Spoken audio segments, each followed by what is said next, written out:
Hello, everyone, and good whatever moment of this wonderful day in early September you are enjoying on your time zones. And welcome to our 3-day summit.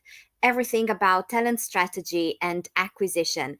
I do see comments coming in, so that's wonderful. It means that we are not stuck in some internet back loop.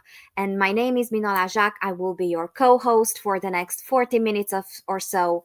We have our wonderful Jessa backstage, and we have a great lineup of speakers to kick off this summit. I will ask Jessa to bring them on the screen as we will try to make the most out of some very short 40 minutes. Maybe just one quick logistics ask for help for the panelists. When you are not contributing, if you could please stay on mute because there is a little bit of echo, a little bit of background noise, and that would be great help. It's also a secret sign for me to bring you into the conversation. So, Bridget, if you could just go on mute, that would be absolutely wonderful. Now, I will just take a couple of more seconds to first welcome everybody in the audience. And before this question pops up, I will just anticipate it. Yes, all these conversations are recorded, so you can go back and revisit them, or you can recommend them through the same link you are watching us or listening to us from.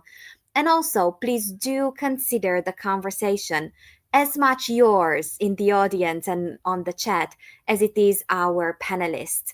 Whatever it is that we are talking about, please do let us know your own stories, your own opinions, your own take on the topic. And this is a wonderful, wonderful way to support the community, to learn from one another. So let's kick it off. It's the first panel of the summit, otherwise no pressure. And what I will do, I will pass the e-mic around clockwise as you are on my screen. And I will ask you first, just shortly introduce yourselves, a few words, and then why is the topic of aligning talent strategy with business needs so meaningful to you that you said, yes, I'm going to be there for this conversation. Melody, is wonderful to see you, wonderful to have you with us. Welcome. Thank you. I wanted to participate because if you don't understand what your company needs to be profitable and you're not aligning with the business needs with your talent and how to grow your talent, because not everybody's going to check all the boxes when you hire them. Because we all know that there's a crunch for really talented staff out there. And we really need to embrace the idea that we are a partner with the business and the business will not succeed without us. Thank you. Please tell us a little bit about yourself. I have been in human resources probably longer than most people have been alive. And I love it. It's a passion of mine. I have other passions too. I kayak and I run, and did that this weekend. um, but I know that our business is constantly changing, and we need to do what we can to help it grow and keep our add value to the company. We're not adding value if we're just sitting there being note takers. Thank you so very much. And I will take with me the compliment that you called us young. Thank you. It's good to have you here. Petronila, wonderful to have you on my screen. Welcome. Thank you so very much. Very nice to be here. Very nice to be here with everyone. I hope I'm clear. So yes, I am Petronila, calling in from Kenya. I work for Sarova Hotels, the best hotel in Kenya. So when you are in Africa, please come to Kenya, and when you're in Kenya, come to Sarova Hotels. And I've been in HR space for 15 years now, driving talent and spreading the gospel of humanizing leadership, even as we drive talent. Very important. So why did I think that this is important for me? And I said yes to joining the panel. No business can move without the talent, and you must get it right. If you get talent right, your business will thrive. If you don't get your talent right, oh man, you're in for a roller coaster. Nothing will move in. Yeah. Ain't that roller coaster an understatement? Very, very good to have you. Radhika, hello. Hello, good morning to everybody. I'm Radhika, and I started my career working in HR. I'm still in HR every day. I sometimes second guess it. I've been working in biotech and R&D industry, and this is where I found that aligning your talent strategy is really, really important, because you can have the most innovative idea, right? You can have the most cutting edge product or vision. However, if you don't have the right talent to execute it, I have seen companies where they had to fold up their business and wrap it up. So, if we, like what Melody said, if we really want to prove our worth as HR business partners, we need to drive the right talent. We need to be the people who's informing the business, yes, that you need to hire the correct people. So, that's about. Thank you. And Bridget, you're making our panel complete today. It's good to see you. Good morning. Great to see you as well. My name is Bridget Wilder. I serve in the role of Chief People and Culture Officer at the Academy of Motion Picture Arts and Sciences. That's just a fancy title to say that I work with people. I call myself a people detective because my job is to listen to what you say, but also to what you don't say to help you to find solutions to your concerns. I think this topic, or I should say, I know this topic is important because it's important that we understand what talent and business strategy is. Talent is your map. It is the staff, it's the resources that we have. But business strategy is the compass. It points us in the direction that we should go. And so we need both to have clarity and purpose. Wonderful. From the intro round alone, I know that this will be a wonderful conversation. And before we dive into some of the technicalities and actionable insights, I was curious. I remember I read the title of the panel, and I thanked Enrique for assigning me to this. I was looking forward to it. But I have one curiosity. As the world around us and the world of business around us is so very fluid, I am curious whether you have seen some business needs rising to the surface over the past couple of years that we normally would not have necessarily kept on our radar for aligning talent. So, what are some of the business needs at the moment that you would like to call out for people to pay special attention to? And there are also extra points if you can also name a more subtle one that maybe we don't necessarily consider. And I will not call anyone out to lead us into this conversation. This will be the unmuting competition rehearsal. So as inspiration strikes, just build your own conversation. Melody, I see you want. Yes, I was chomping at the bit on this one. I see the biggest needs, not just the technical skills, but I think during COVID, which I hate to talk about, but during that time, people stopped learning how to communicate and listen. And if you can't follow instructions because you're not listening, if you can't communicate that there's an issue and you don't know how to verbalize it and you don't trust the system enough to help you or the people that you work with, then the business will fail. I think another need that I have particularly seen, especially in biotech or pharma industry, is they want their people to be agile without really investing too much in the L&D aspect of it. They want less onboarding ramp times. They don't want to invest too much in ramping up people because projects are already there and sometimes they're building capability after they have projects, which is obviously another misalignment. So another thing is that people also need to start considering how can they self learn and how can they build that capability, whether those are AI based skills or just general skills, even if you're working in a regulated environment. There are two things that I think are really important for people to learn, especially in this fluid, changing environment that we're in. One is focusing first on intentionality, understanding your why. We're moving so quickly, we're reacting, but we're not being intentional. We forget our why, our North Star about what we're doing and why we're doing it, that we're not as productive and effective as we can be. Another one that I think is not thought about as much is our mindset.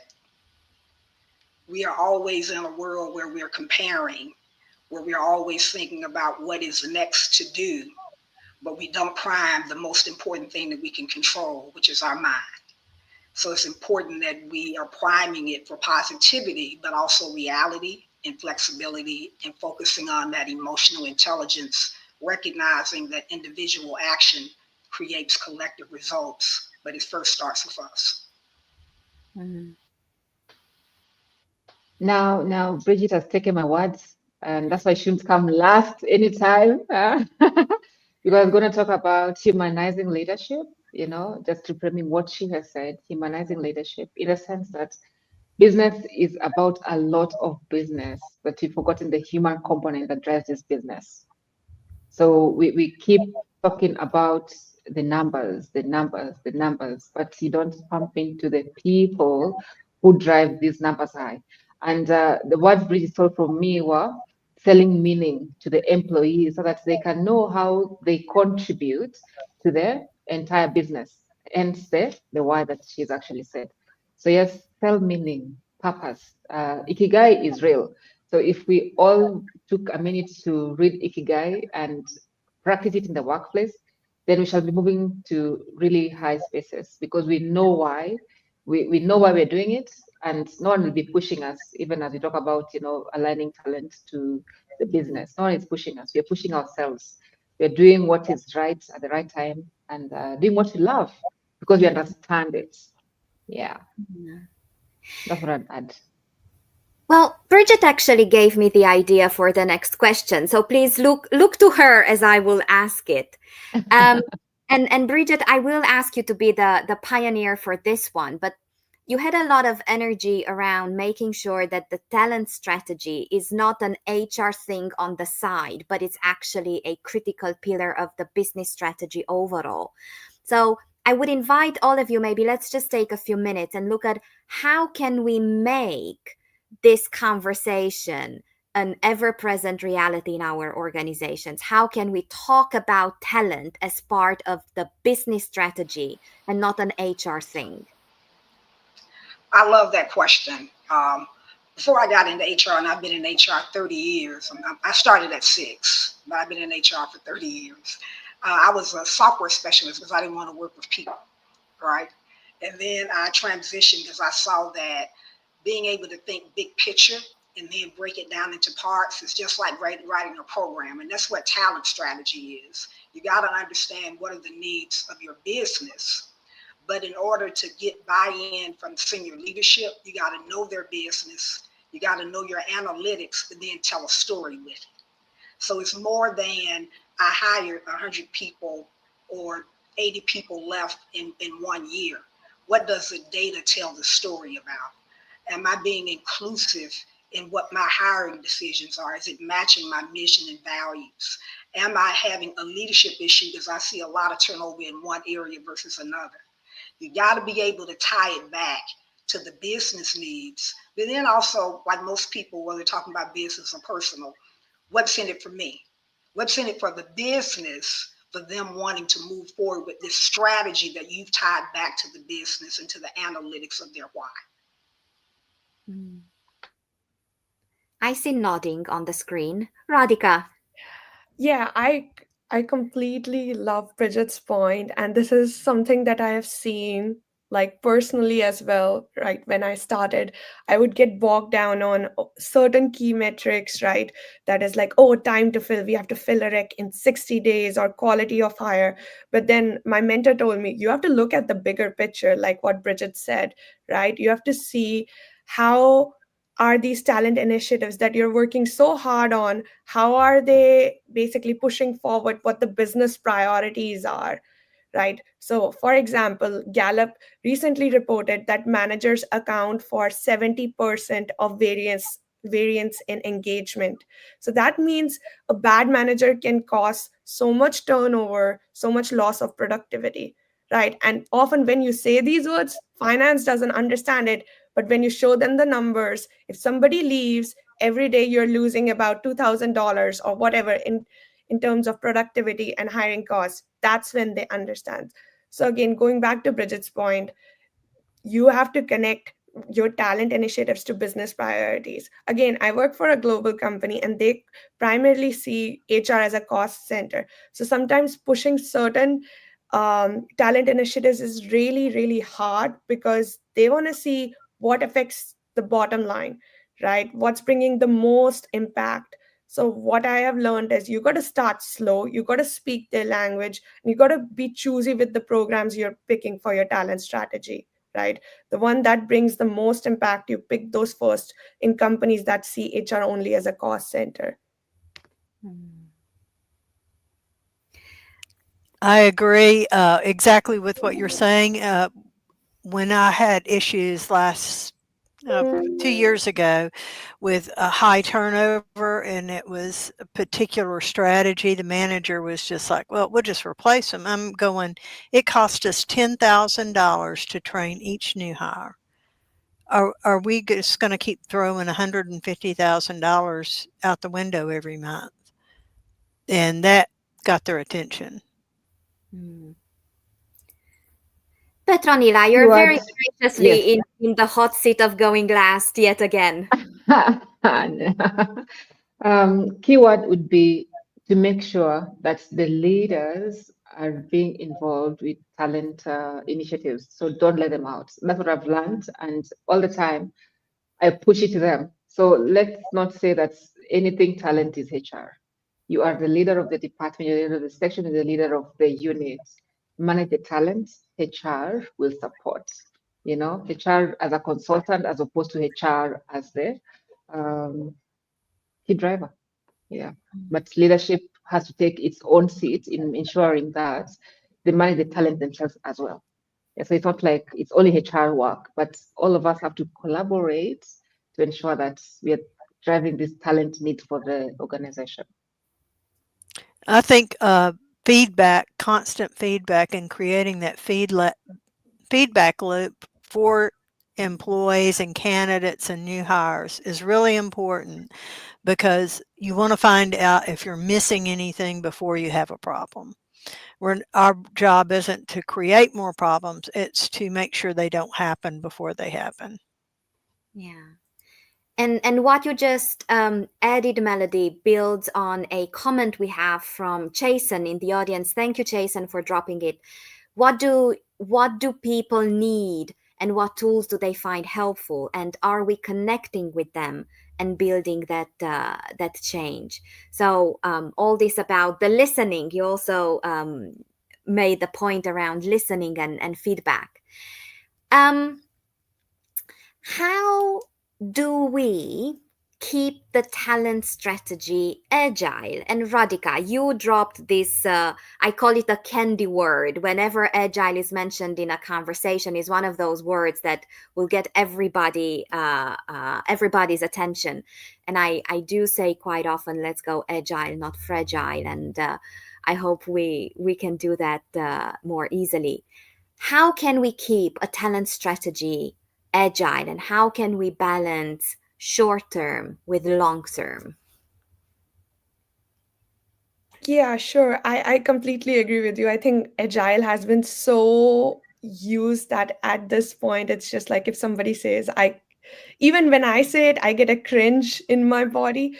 But like you said, right? I think the broader economic climate, especially since I work in Massachusetts. So in 2022, we had the great resignation. And now in 2025, we are calling it the great restructuring. There is so much of shift happening. And the best thing you can do to keep your talent strategy agile is not have static processes. So when I started at a particular company, they had only annual headcount reviews. So they did all their headcount planning for the quarter or the following quarters at the start of the year. That did not take into consideration, oh, well, the business did bad in two following quarters. So what are we going to do now? How are we going to manage this headcount planning, right? Or they had budget sanctioned for certain talent initiatives, like you can go get this L&D platform, right? However, they never thought, what if we have to wait? So I think the best thing you can do is conduct scenario planning. Again, what a lot of people in the comments says, do your workforce planning, see where are the gaps in the business, where you're missing capability, where you have single points of failure, and keep the process static. Revisit it every quarter depending upon how the sales team is doing. So those are certain things we do to keep it at least certain, to keep it moving and not have it as a static process and ending up doing multiple restructures. At the risk of going last again, mindset is really key in matters talent management, ensuring that and enforcing agility. Mindset would be really key because we live in a global village. So one thing I've said in the past is think globally, act locally, and ensure that you drive your talents with all these strengths, global strengths, instilling them in your teams locally. Having mindset agility means you also have your teams learning to cross-train, cross-skill, so that they can do more than one role in the company. And they do it because they understand meaning, they understand why, the why behind it. It's going to help them to scale to the next level. But if they're forced to do it, then what I've also seen is they'll do it because you've asked them to do it, but then they do it shadily and you don't drive impact that you need to. And then you go back to the people leaving, higher exits, and then the trust is also lost at the end of the day. Yeah. One of the things, these are all such great ideas, and both of you stole my answer. So I'm just going to build on something that you said, and also what Melody said a few minutes ago. You have to have a feedback loop. I have intentional interactions with the senior leadership on a regular basis to find out what's going on in their areas, in their org. So we can not only talk about bench strength upskilling, but also succession planning. Then you have to have a structured schedule of when you're looking at your workforce analytics. I get monthly reports on the different types of employment actions, and then a quarterly report so I can see a holistic picture. I then take that back to the leadership and again tell a story with it and not just give them numbers to help them to understand what we need to do in thinking about now, but what's also what's next. All of that's really important. Another basic exercise that you can do is, we went through the process of ensuring that every employee has an accurate position description, right? And it's not HR doing it. It is working with their senior leadership, telling them to trickle down to their department heads and working with the employee to make sure that it's accurate and sending it back. If you have their involvement, it's not an HR initiative, it's a business strategy.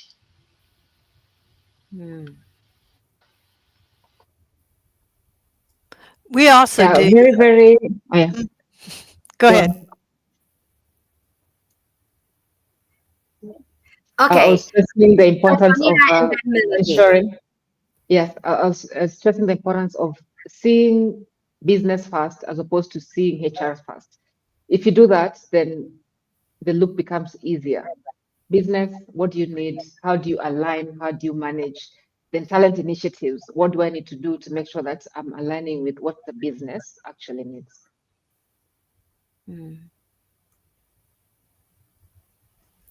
I think having those one-on-ones, the managers and HR peeking into those to see what those conversations are, because we're kind of like detectives. We're problem solvers. We can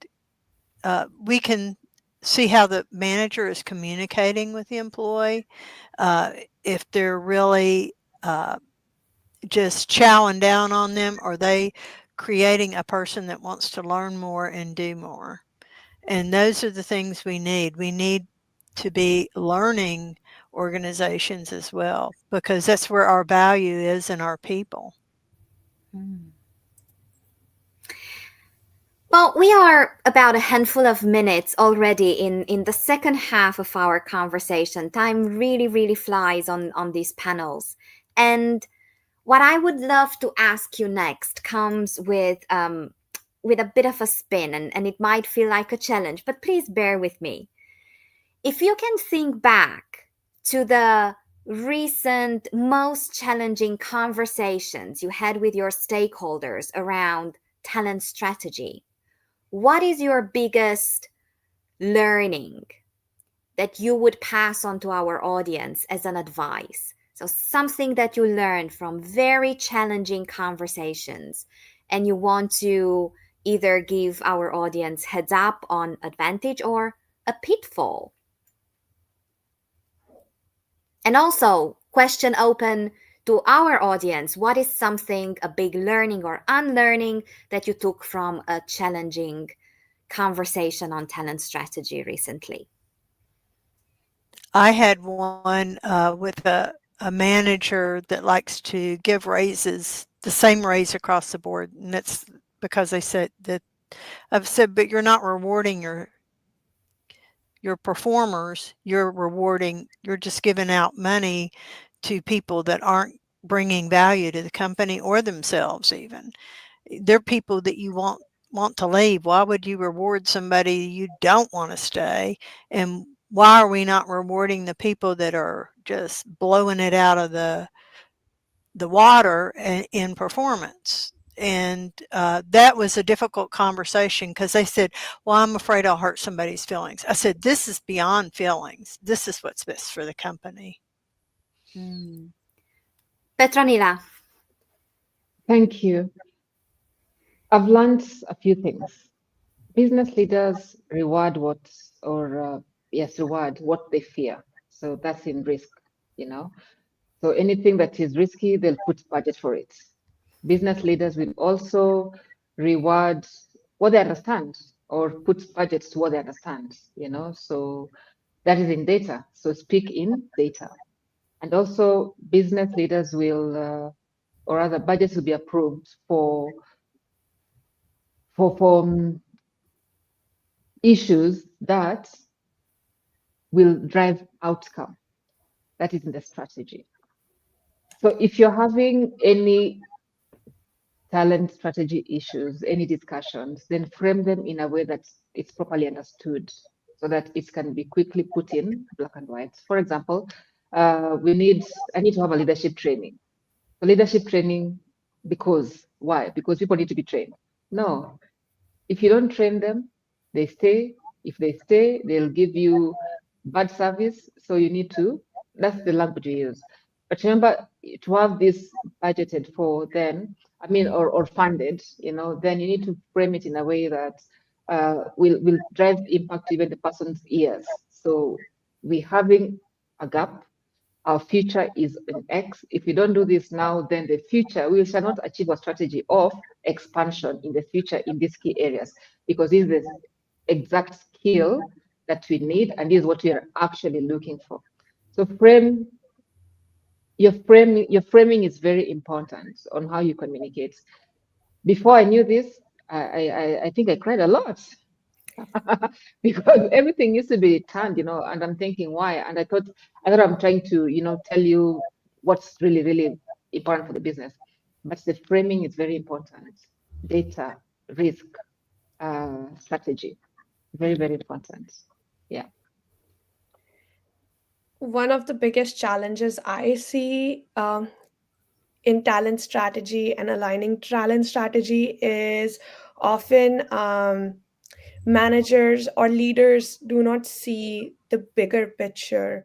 Like some of them do, like especially in R&D. If you're supporting R&D, they are great scientists, great technical skills, but when it comes to managing people or business acumen, they're not able to see what's going to happen the next quarter or what's the vision for the business if it's a new business, right? And they see it as a transaction. I have a gap, fill it tomorrow. I haven't, somebody left, fill it. They do not look like, okay, I have these 4 people. How are they being used to the best of the extent? Is their whole schedule full?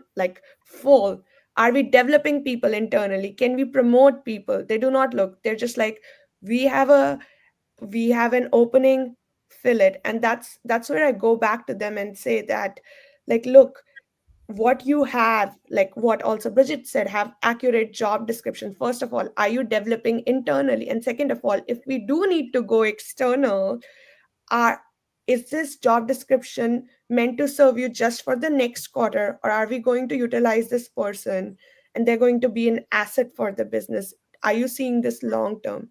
So again, what Bridget and Petronia already said, you have to make them see the bigger picture and how a certain ask is gonna impact the business overall. Yeah, there are people you hire for a season, and then there are people you hire that you want to keep forever, because they're like an octopus. They can get in anything that you throw at them. And then you have people that are so narrow-minded that they're good for one project and that's it. And they may be good for another project in 2 years, but you want them as a temporary employee. Another thing that I've noticed, and it's building on what my fellow panelists have said, is when writing the job description, sometimes leaders have the tendency to write it based on the rock star that previously had it, versus focusing on a position was created for a reason for the business. Regardless of who is doing it, why does that job exist and what skills and experience is needed? When you start thinking it from that perspective versus the person, that's when you're able to hire as well as retain the talent that you do bring in. The final thing that I see a lot is thinking that being nice is more important than being kind, right? Nice is, I'm doing the sandwich method to say, hey, Bridget, you're such a great person, but if you work on X, but then remember you're a great person, right?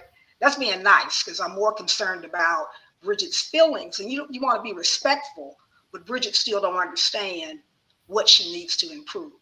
Instead, it's better to be kind and say, hey, Bridget, this is where I need your performance to be. This is where you are. Let's work together to get you where you need to be. And those are the 2 things that I think that is really important when you are trying to manage talent strategy with hiring, retaining, managing, and developing. As I listened to this round of answers, two quotes, independent of each other, collided in my head. One is clarity is kindness, Brené Brown, and a very good friend of mine always says that clarity creates capacity. And somehow what you shared made these two collide in my head. What would you recommend as a fundamental skill for people in our audience to further refine or start to develop for successful talent strategy development? We scratched on a few so far in our conversation, but I do want to make sure that we carve out a few minutes and just name one skill that in your mind is absolutely fundamental for aligning talent strategy with business needs. Random order again. I would say listen to your leaders and your people and try to match those up the best you can. When you give like when Bridget said, when they give you a litany of things that they want, say you can only get 3 or 4 of these things, and which are the most important to you to make your department succeed. Who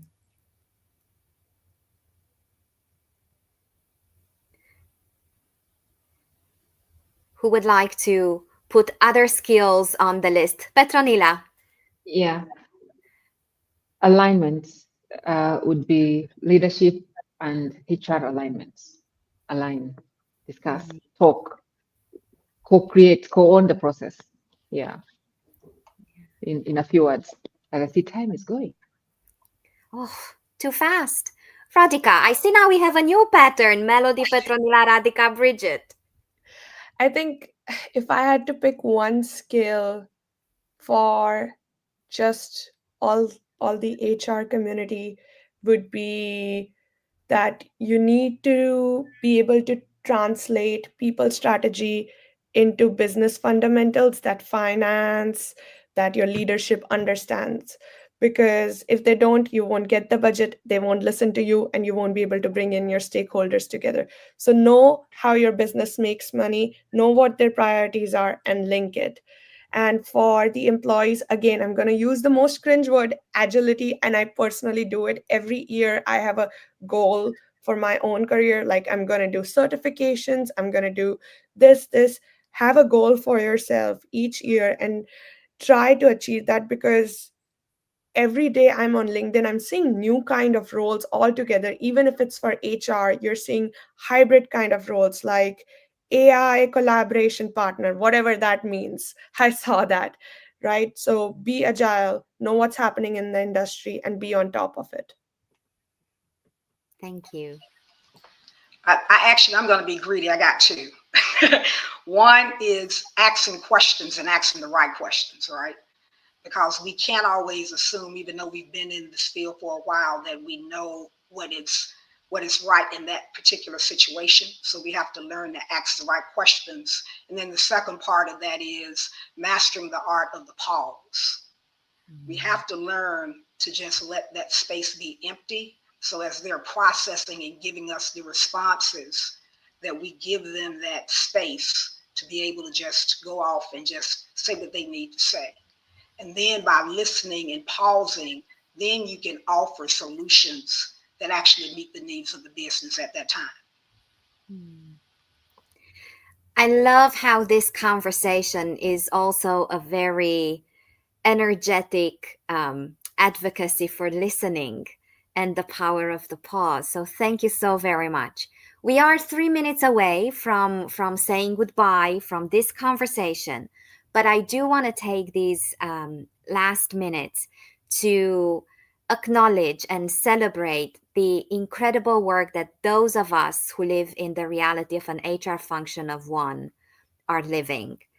Is there anything that you want to highlight again, or nuance, or is there any particular advice that you want to live for the people who are an HR function of one in our audience? I will give you a few seconds. We will go counterclockwise. So Bridget, you will go first on this one. I just want to thank everybody for being here. Please stay on the link. you have 4 other conversations lined up. And if you also have an advice, please drop it in the comments. So, Bridget. So, so much came to my mind when you asked that question. I just really think it's important that whether we're talking about talent or whether we're talking about strategy, we have to align them. We have to also tie that back to inclusiveness and belongingness. Because we can have great talent, we can have a great plan, but if people don't feel like they are included or that they are belonging in that organization, it's not going to bring value. So I would just remind everyone to think about not only their why, but also focus on including people, co-creating with people, and that's where you're going to have your success. Thank you. Radhika. I would say, as an HR person of one, it's so easy to get buried in so many different things, admin stuff, compliance, and lose sight of what really matters to the business. So again, keep it simple. See what's a gap for the business, and suggest something simple like for example, we were losing a lot of scientists due to bad management, and the simple thing was we needed a management program. We also needed internal development. Keep it simple, prioritize, and it will get you through. You won't lose sleep. And I have lost a lot of sleep to know that. Thank you. Petronila. My words of advice would be you think I've taken from Radhika, but yes, leading with agility is very important. So lead with agility and foresight. The future is for planning globally. So lead with agility and foresight, and anchor all this with purpose. Have lead with humanity at the end of the day. Yeah, humanize leadership even as you do everything else. Yeah. Thank you. Melody. I would say it's easy to lose hope when you're a HR person of one, because I was that for 12 years over 4 different companies, and I about lost my mind. But I think getting yourself organized is the best thing to do, and say, I'm going to work on this for 2 hours every morning, and I'm going to work on recruiting for 2 hours every morning, and I'm going to work on onboarding for 2 hours every day. Dividing up your day like that instead of trying to handle everything in a ADHD kind of way, which you feel like you are when you're multitasking like that. But I just think getting yourself really organized, and scheduling time for everything, and then make sure you take at least 30 minutes for lunch so you don't lose your mind. Thank you. Melody, Petronila, Radhika, and Bridget. It was a joy and a privilege to be on the screen with you. Thank you, everybody in the audience. Stay on the link. You have Building Scalable and Inclusive Recruitment Frameworks up next.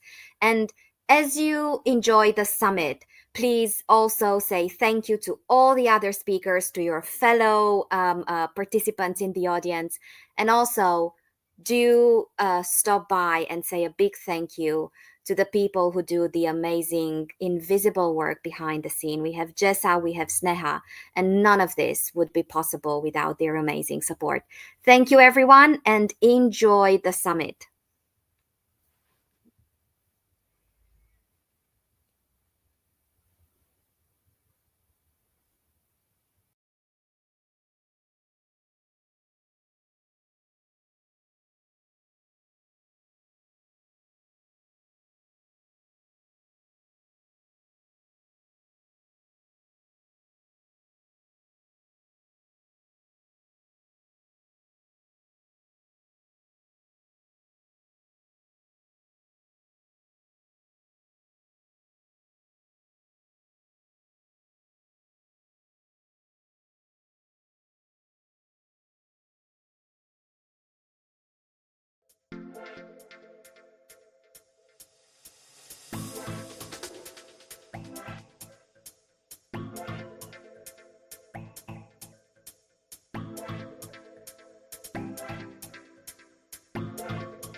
Hello. Welcome back to day one of our exclusive talent strategy and acquisition summit. And I'm Sneha, Chief Event Strategist here at Hacking HR, and I'll be your moderator for the next two panels. And this one, specifically, one of my favorites, building scalable and inclusive recruitment frameworks. And what I do understand is building systems that can grow fast without leaving people behind is one of the most toughest challenges in talent acquisition specifically today. It's not just more about filling roles, it's more than that. It's a lot more about designing recruitment frameworks that can flex within your own business scales. It's more about embedding inclusion from sourcing touch points and making the hiring process feel more relative, personal at every scale. So, to kick things off, here is one quick question for the entire audience in our summit today. What's one hiring practice you have seen or used that really improved inclusivity or efficiency? Please feel free to drop it in the chat. We are going to pick it from all the comments and get the sense of the vibe in the room. And all right, we've got a brilliant lineup of panelists for this specific panel and who are going to bring experience from the startups, enterprises, frontline hiring, executive recruitment. So let's get to know each of them. Welcome all.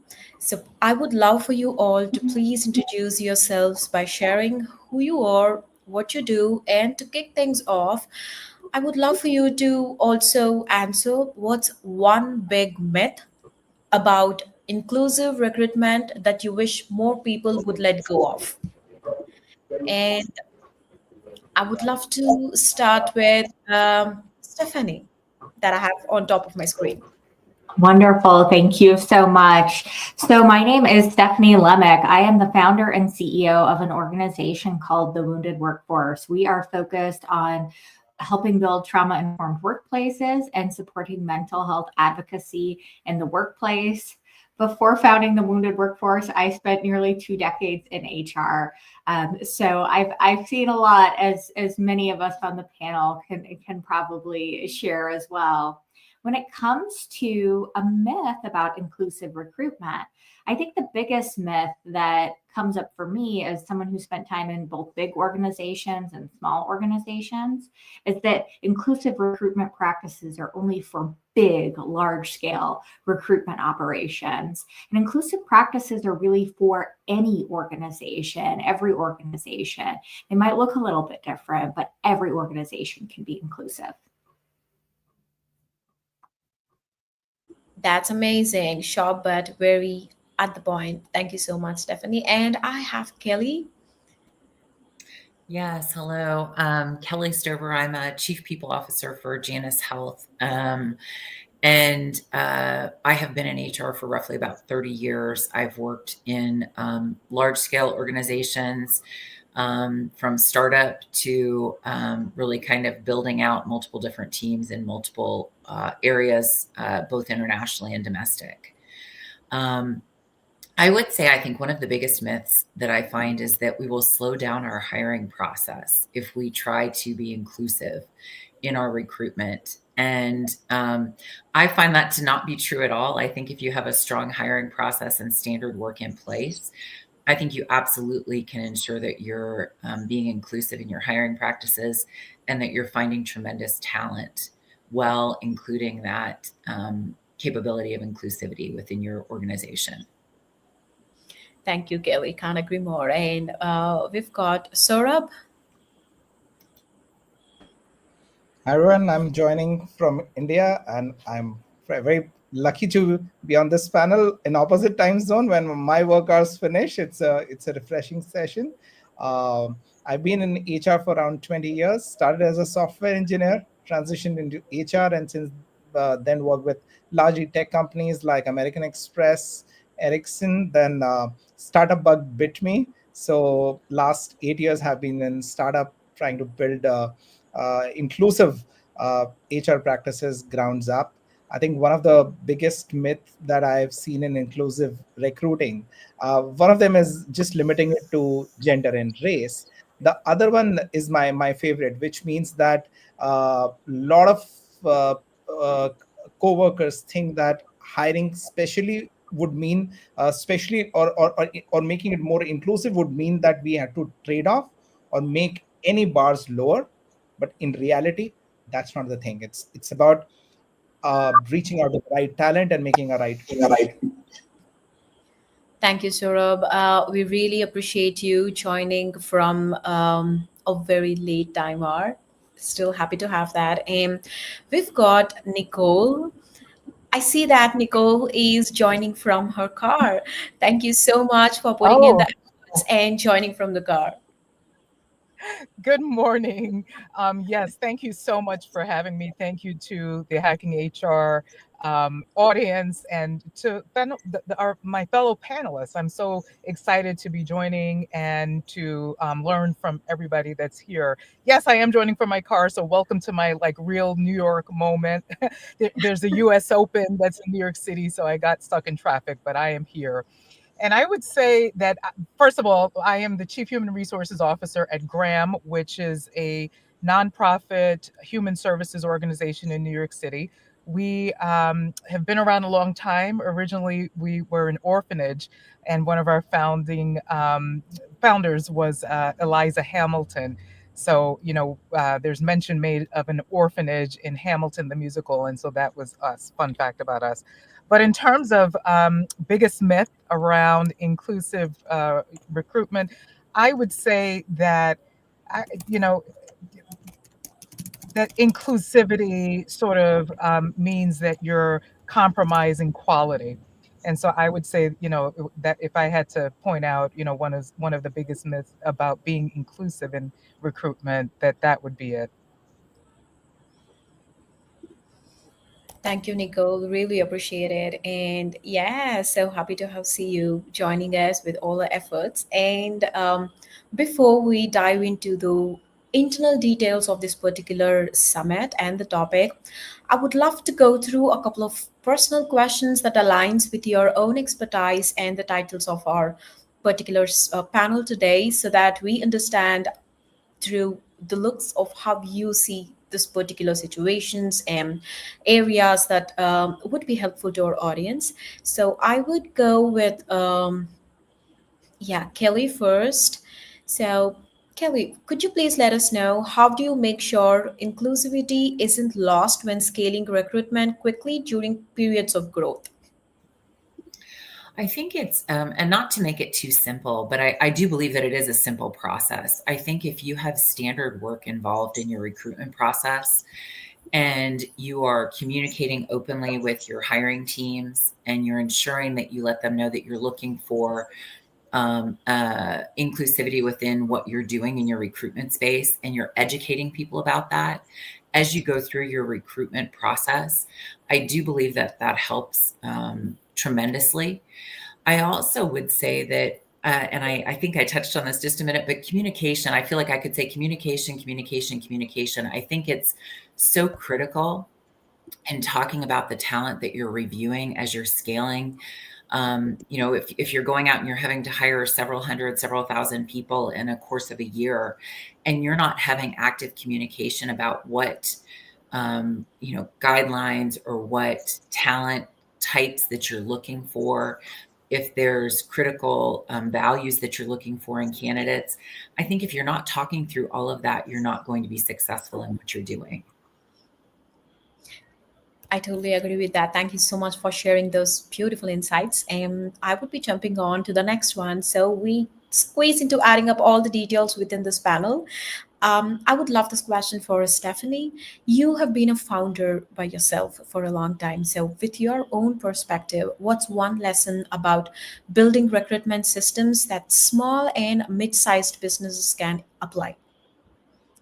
Yeah, I think one thing that's really important, and I love how Kelly hit on this in her answer, is really think about your process and your system.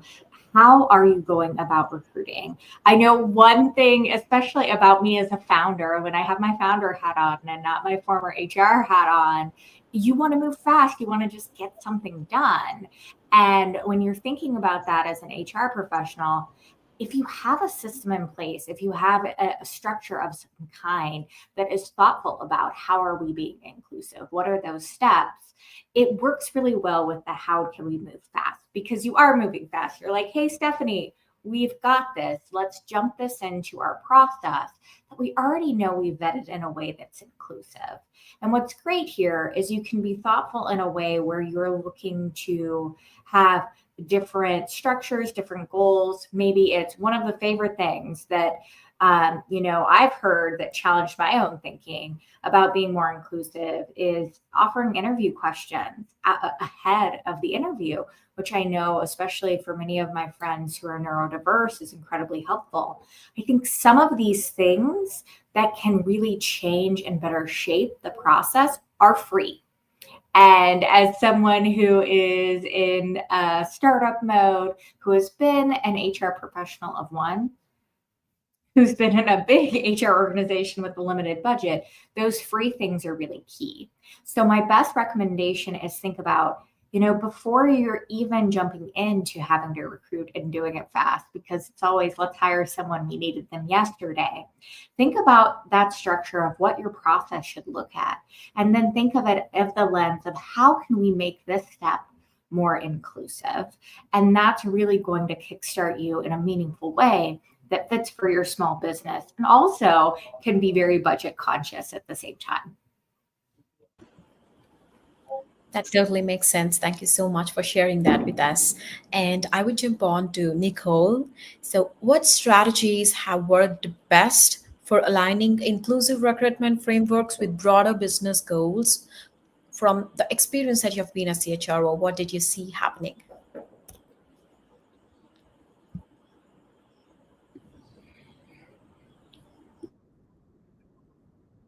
Yeah, no, thank you for that question. One of the things that I have actually developed as sort of a passion project related to inclusive recruitment of late is something that I refer to as College Connect. And so what that means is, I was having a conversation with our talent team some years ago, and I said, I think we really need to think differently and to sort of think creatively about how we attract talent. Gone are the days where we can just sort of flyer for jobs on, the variety of job boards where there's heavy, heavy competition and just expect like a steady, sort of flow of qualified applicants. What would it look like if we engaged our workforce for sort of an employee engagement exercise to reconnect with their alma maters, right? To lift up our brand and the roles that we are regularly recruiting for. And so we actually did just that. And I started by connecting with my undergraduate alma mater and then the graduate school that I attended. and trying to be helpful in as many ways as possible. So whether that's been speaking on panels to current students, building real solid relationships with university partners, and engaging staff that also went to those schools, staff, the current employees that also went to those schools, to talk about career.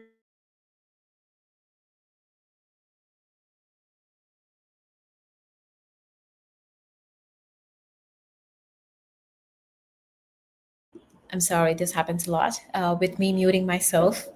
Excuse me. So I think Nicole seems to be lost a little bit with the New York traffic that she's in right now. So I hope that she will be jumping back soon. And meanwhile, let's jump on to Saurabh's question. So how do you balance the need for speed in hiring with creating process that are fair and equitable for all candidates? Thank you, Sneha, for this question. One of my favorite ones. See, balancing speed and fairness in hiring is like one of the biggest tensions that HR team faces. As a matter of fact, speed and fairness are not opposite. They actually reinforce each other if you design the process right. So there are three things I'm going to share. First, structure is your friend. Very clear role requirements, standardized scorecards so that your hiring managers know what to fill and where, and structured interviews, possibly, the older school star methods still around. I'm from the old school, so I would definitely recommend that. But if there are newer frameworks which can make it structured, nothing like it. They make the decisions faster and more consistent across hiring. Second thing, build diverse pipelines early. So if you're scrambling for candidates when the roles open, you either slow down or you cut corners. And that's something that we're trying to avoid when we say speed. Third, automate in admin things like scheduling or assessments. So your recruiters and managers both can focus on what humans can do the best, which is evaluating a profile, looking at a business fit, a culture fit, and also engaging well with the candidates. And finally, measuring both sides of equation is very important. So on recruiting side, when we look at the time to fill and offer acceptance, let's also look at candidate experience and diversity of the profiles. So to not to over engage in speed, but to make it balance between having the right candidate suitable for the role in reasonable time. And let's accept, and at the end of the day, the real cost is not the number of days that you take to hire, but the real cost is the months that you may lose if you don't hire the right person, and eventually possibly have some damage to your employer brand as well. Thank you. Thank you, Saurabh. I love those points. Thank you for putting that in brief. And we have Nicole back, so I would let her finish the details that she has started, and we can jump on to our core details. Thank you so much. Man, it really requires of us in HR to be nimble and flexible and all that, right? So thank you for bearing with with me with my tech issues from the vehicle. So I was talking about College Connect, this passion project of mine. And so we really took time engaging our current workforce in re-engaging with their alma maters and in building those relationships with universities and colleges, not only in our area, our region, but across the country. The response has been just so, positive, where students have reached out to express interest in internships or in volunteer opportunities or in career, openings as well. And so that has been such a it started as sort of like an experiment, but such an interesting exercise to be able to connect as an employer with universities, right? And so that's something that I highly recommend. We've seen it, sort of pay off, in multiple ways. And just this morning, as a matter of fact, I saw a student that I met at a university event from the graduate school that I attended that interned with us this summer, and she sent such a powerful note and a wonderful post on LinkedIn talking about, sort of the power of her experience and how much she benefited from her internship experience. So, where that is not happening right now, where employers haven't considered this, it will never get old, right? People love talking about their schools. And so we've just seen such success in engaging with colleges and universities and, having an impact with students in that way. That is the workforce of the future. So highly recommend that. Thank you, Nicole. That's amazing. And I would love to go a little bit deeper with the details of this particular panel. So, we would love to know what are the common pitfalls that organizations, let it be any scale, face when trying to scale the recruitment quickly. Anyone could go first. So, there's no clockwise or anti clockwise. Anyone can step in.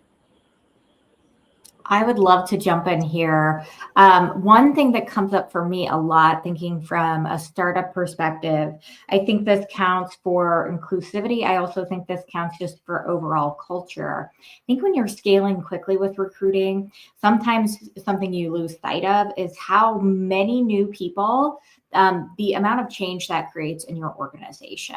So that could be something as it relates to inclusion. It could also be something as related to culture.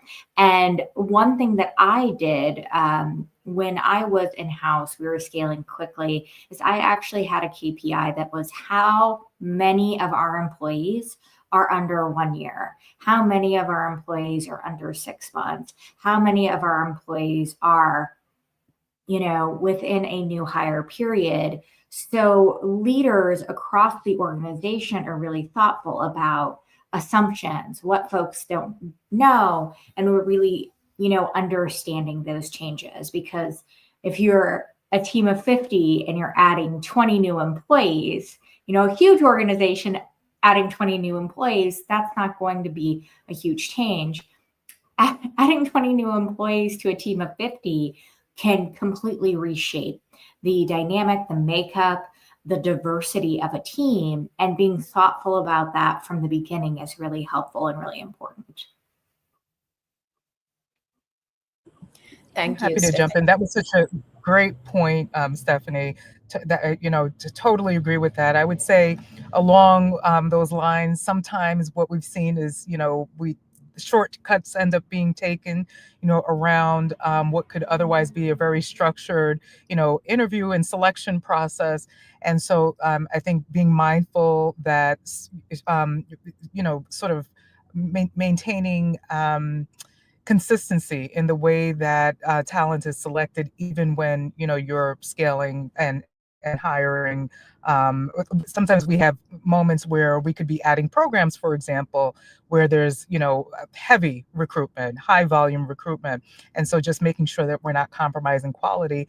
And ensuring, similar to the point that you were making, Stephanie, ensuring that the onboarding process and all of the training and work around engaging folks and helping them to acclimate to an organization's culture, that nothing is lost in that. And so I think that's, a really important piece as well. I would like to jump in and add what Stephanie and Nicole has shared. I totally agree on the first point that even I have the same opinion on. And I come from a startup background. When companies scale really fast, it is for sure that some pitfalls will show up. First one is like rushing to fill seats rather than what I said earlier, having more structured interview or having very clear requirements. So this leads to wrong hires who may not fit and higher attrition. Something which I want to add on is candidate experience often gets overlooked because you have a fast and inconsistent process.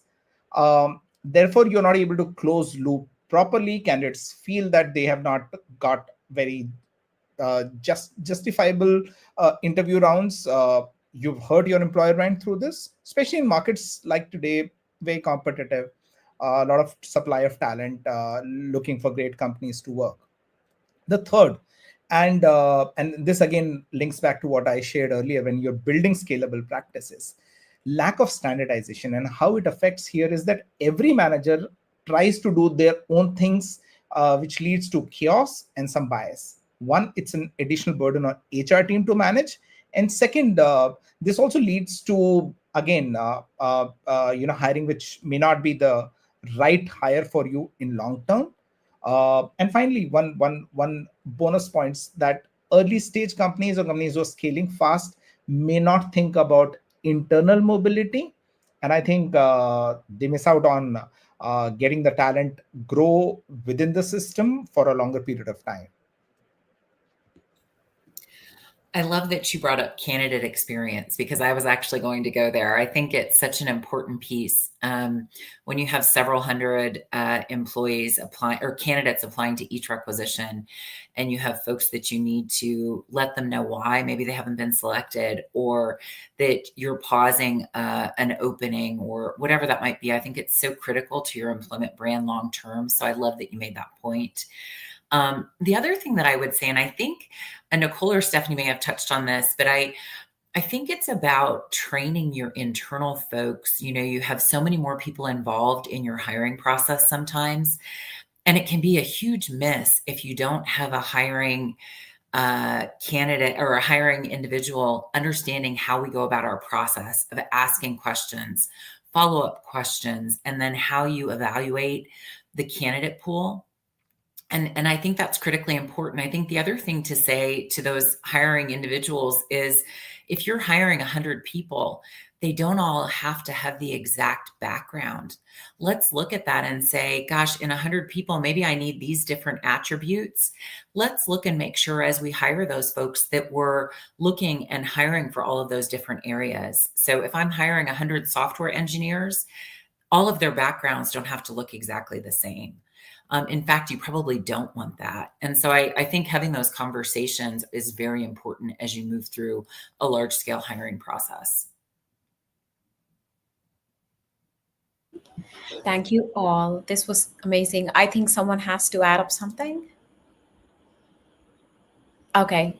Thank you. Thank you, Kelly. This was an amazing discussion.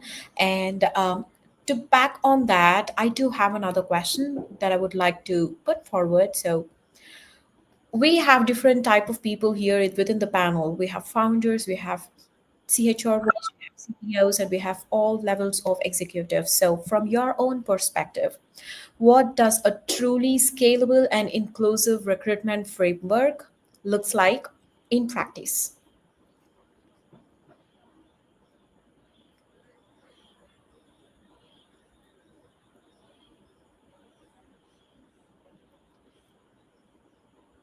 I think it's so. I'm happy to start. I think it's sort of wrapped up in a lot of what we've discussed earlier. So part of it is it's starting with the strategies, and so many of them were mentioned earlier. Of course, I'm going to talk about College Connect because that's something that's near and dear to my heart. But experimenting with different things and not being afraid to sort of take risks in doing something different. And when it works, keep on doing that, right? And, I love also the point that was made around the candidate experience, because my talent team, if any of them are listening, they know that I had asked them, and we've been doing this for a while now, that we actually conduct a survey of our candidates about what their experience is, right? So that we can actually learn from what is working and what actually, where there are opportunities to make improvements to our process. So, actually taking a moment, I think Kelly was speaking to this as well, to evaluate, each touch point, of our process to figure out and determine what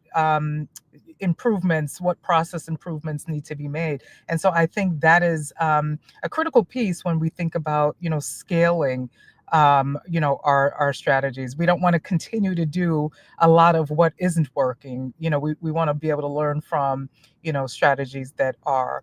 And I think that having conversations like this, where there's diversity of thought and opinion, and is another critical piece. So I work in a nonprofit. I've been a part of GRAM for over 19 years, but I take opportunities to learn from folks that are within my industry and also from folks that are outside, of my industry, large organizations, smaller, for-profit, nonprofit. And I think, that is really important in terms of expanding my perspective. And I want to be able to offer that as an important part of each of our professional strategies, I think, right? So I talk to my team a lot about networking, right? It's really important, for our talent professionals to talk to other talent professionals, because that's how, we are able to, learn about what works.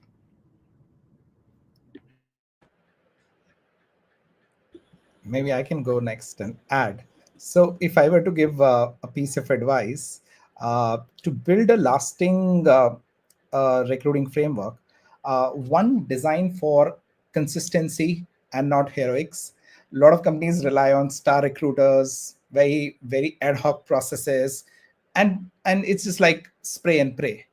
But a lasting framework is about making something which is structured, like having a structured interview, having a clear role definition, and having a measurable outcome for that work. So no matter that who is hiring, you still have a very consistent output for your organization, which can build and scale your organization.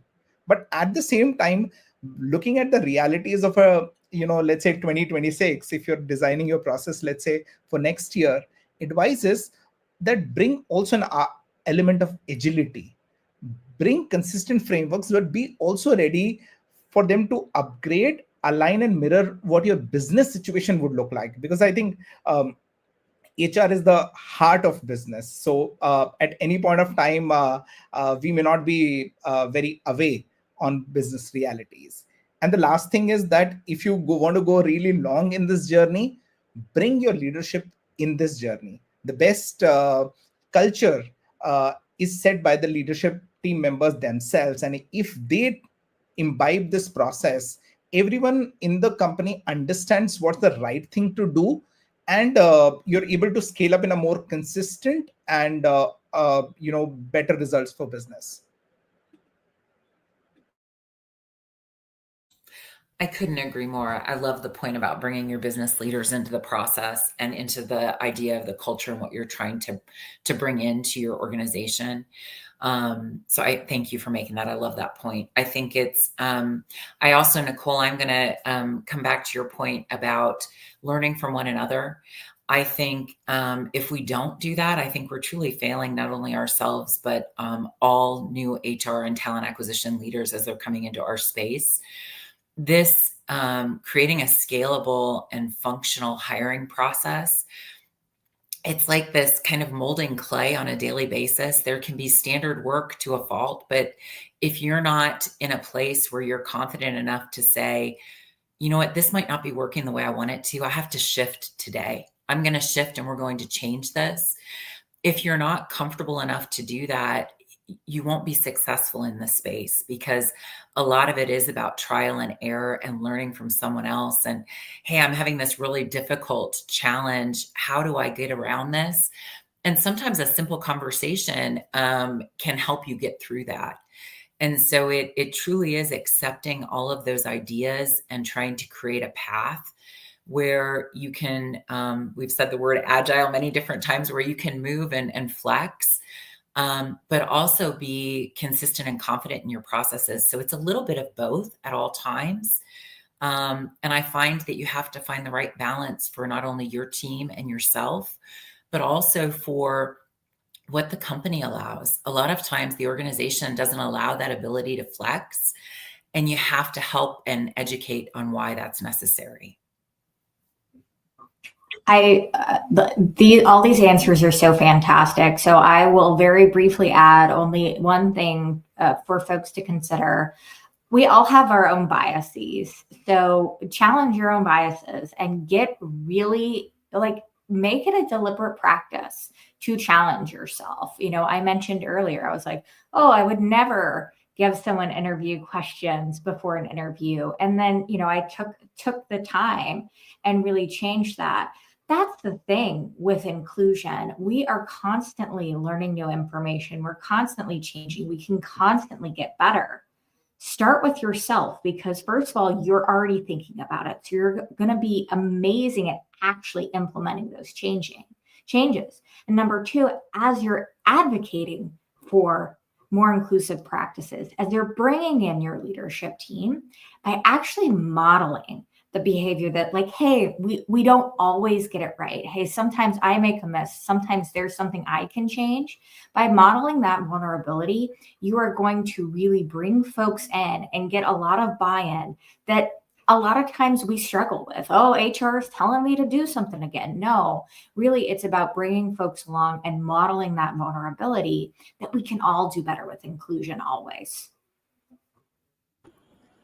Thank you, Stephanie, and thank you all. I totally agree with everything. And adding up to Stephanie's last point, which is that we are living in the world of change. And you know that things have shifted widely within the last couple of years. We have been moved of a lot forward with everything that's happening in the recent times. And with that, I would just connect a different topic within this one, that what role does technology play in enabling both scale and fairness in recruitment, and what tools or practices would you specifically recommend to people who are attending this panel? I'm going to go back to this topic of networking, because I've been speaking about it like so much, because it really matters, right? And so LinkedIn is certainly not the only mechanism for networking. I do a lot of in-person networking. And one of the things that I've been saying to my team and to my colleagues, especially my colleagues that are the executive team, is it's so important that we lift up the brand, and that we lift up our own brands, right? People connect with people. That's just like a basic, foundation of being human, right? And so when, I do my best, and I'm not like the best at it. I think I have about 7,000 followers and growing, but, I do my best to lift up, messaging that I think connects with folks. And when I do that, I see like a response from people that is incredible. People that reach out that just want to learn from me or schedule a coffee chat or what have you. And that might not, result in immediate, sort of returns on recruitment, but it is a part of a longer game, right? Because then folks remember, oh, you were that person that connected with me 6 months ago. And so I recommend to folks in the audience that are listening, that aren't really sort of taking advantage of the power of networking, to remember that is important. And tools like LinkedIn are a powerful way of doing that, reaching, audiences near and far, including like one of our fellow panelists that's all the way in India, right? And so that really does matter, and who is doing it matters too. Thank you, Nicole. I'll pick it up from here. So of course, I think if I look ahead, the biggest disruptor that I feel through traditional recruiting is going to be the shift from a role-based hiring to a skill-based hiring. And I think technology is what will make that shift possible. Because traditionally, we have been looking at resume, matching job roles, titles, but AI and advanced platforms now can validate the skills, and also the skills which can be, which are the transferred capabilities, which can be transferred from one role to another role, and even a better prediction of a person's potential skills. So I think the way that we are looking at job descriptions, the way we assess talent, to the way the careers are built, I think everything technology is going to be a disruptor. Also, because rightly Nicole said that tools like LinkedIn will remove friction. It will allow faster data-driven screening, reducing biases, opening new pools which never existed. So it's going to be a cultural shift that now recruiters and leaders will have more candidates to look at and more data to trust than just intuition. So I think the companies which will embrace this skill-first hiring will automatically gravitate towards tech-enabled hiring to make it possible in a scalable and a consistent way. I love what you've said. I think it's so accurate. And then I'm going to be like the Debbie Downer of the panel, but I'm going to try not to be. This is why it's so important as HR leaders, as recruitment leaders, as talent leaders. We are paying attention and we are engaged in what is happening in technology. Because I know you have leaders, I know you have CEOs, they're coming in and they're saying AI. And it's just like, I don't even know what someone's talking about half the time when they're saying, well, AI will solve this problem for us. But there are going to be really amazing solutions as we continue to expand our technology. The thing is inclusion is going to become something very challenging around that. We already have seen how there are challenges with AI and inclusion and bias, of course, because we are going to see that with everything. This is not something new. It's just showing up in a different way. So what's important is that you are taking the lead, you're understanding, learning the tools. Like Nicole has mentioned, leverage your network, leverage your connection. Hacking HR provides this platform to learn for free and connect with people. So you're staying frontline and understanding, hey, what does this technology actually look like? So we can say yes and implement it to help that scale, to help leverage technology, but to do it in an inclusive and in a compliant way. Because I know we get questions so many times, like, how can we test skills? How can we do these things? The compliant, the inclusive part of that is really key. And, I know when you're here in the US, there are certain tests that you have to work through to make sure when you're doing testing.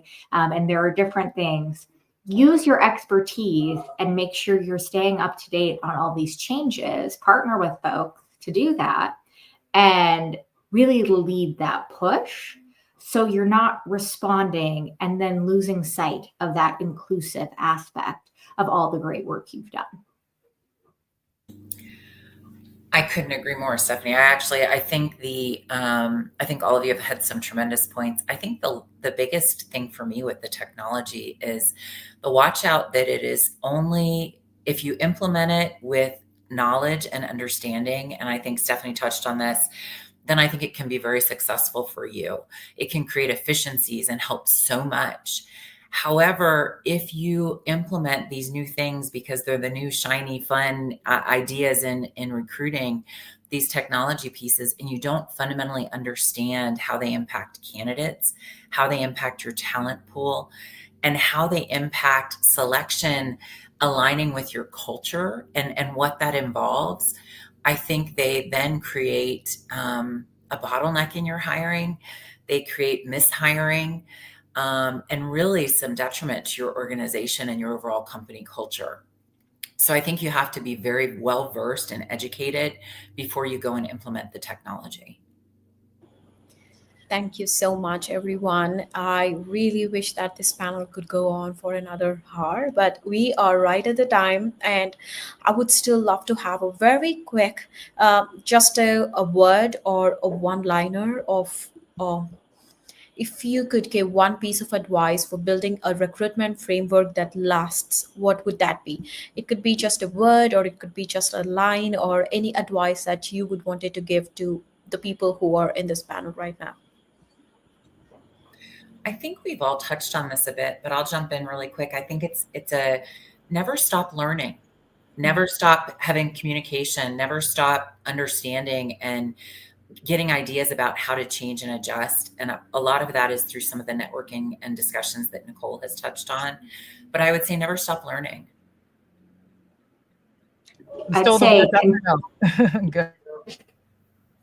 I'd say continue to check your own biases. That's awesome. I would say that build for agility. Great. Thank you all.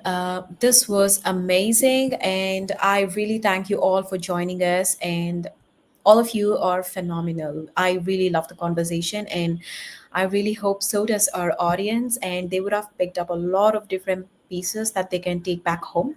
And to everyone who have joined and been a part of this conversation in our chat, whether you're building your hiring systems from scratch or scaling something globally, I really hope that you learned something from this panel. And if so, please do drop it in the chat.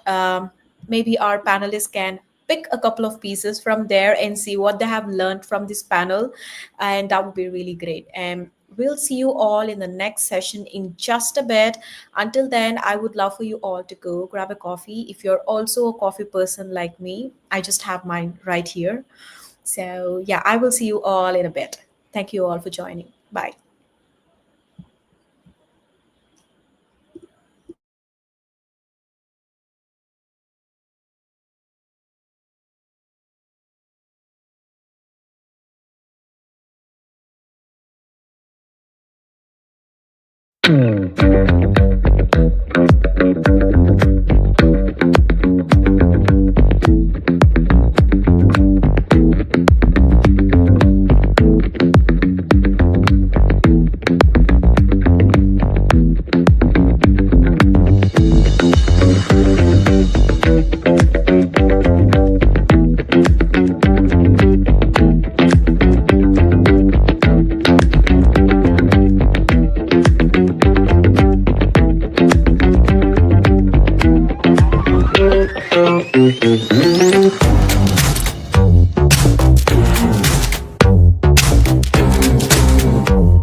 Hello, everyone. All right, let's keep this momentum going. I hope you're all back refreshed.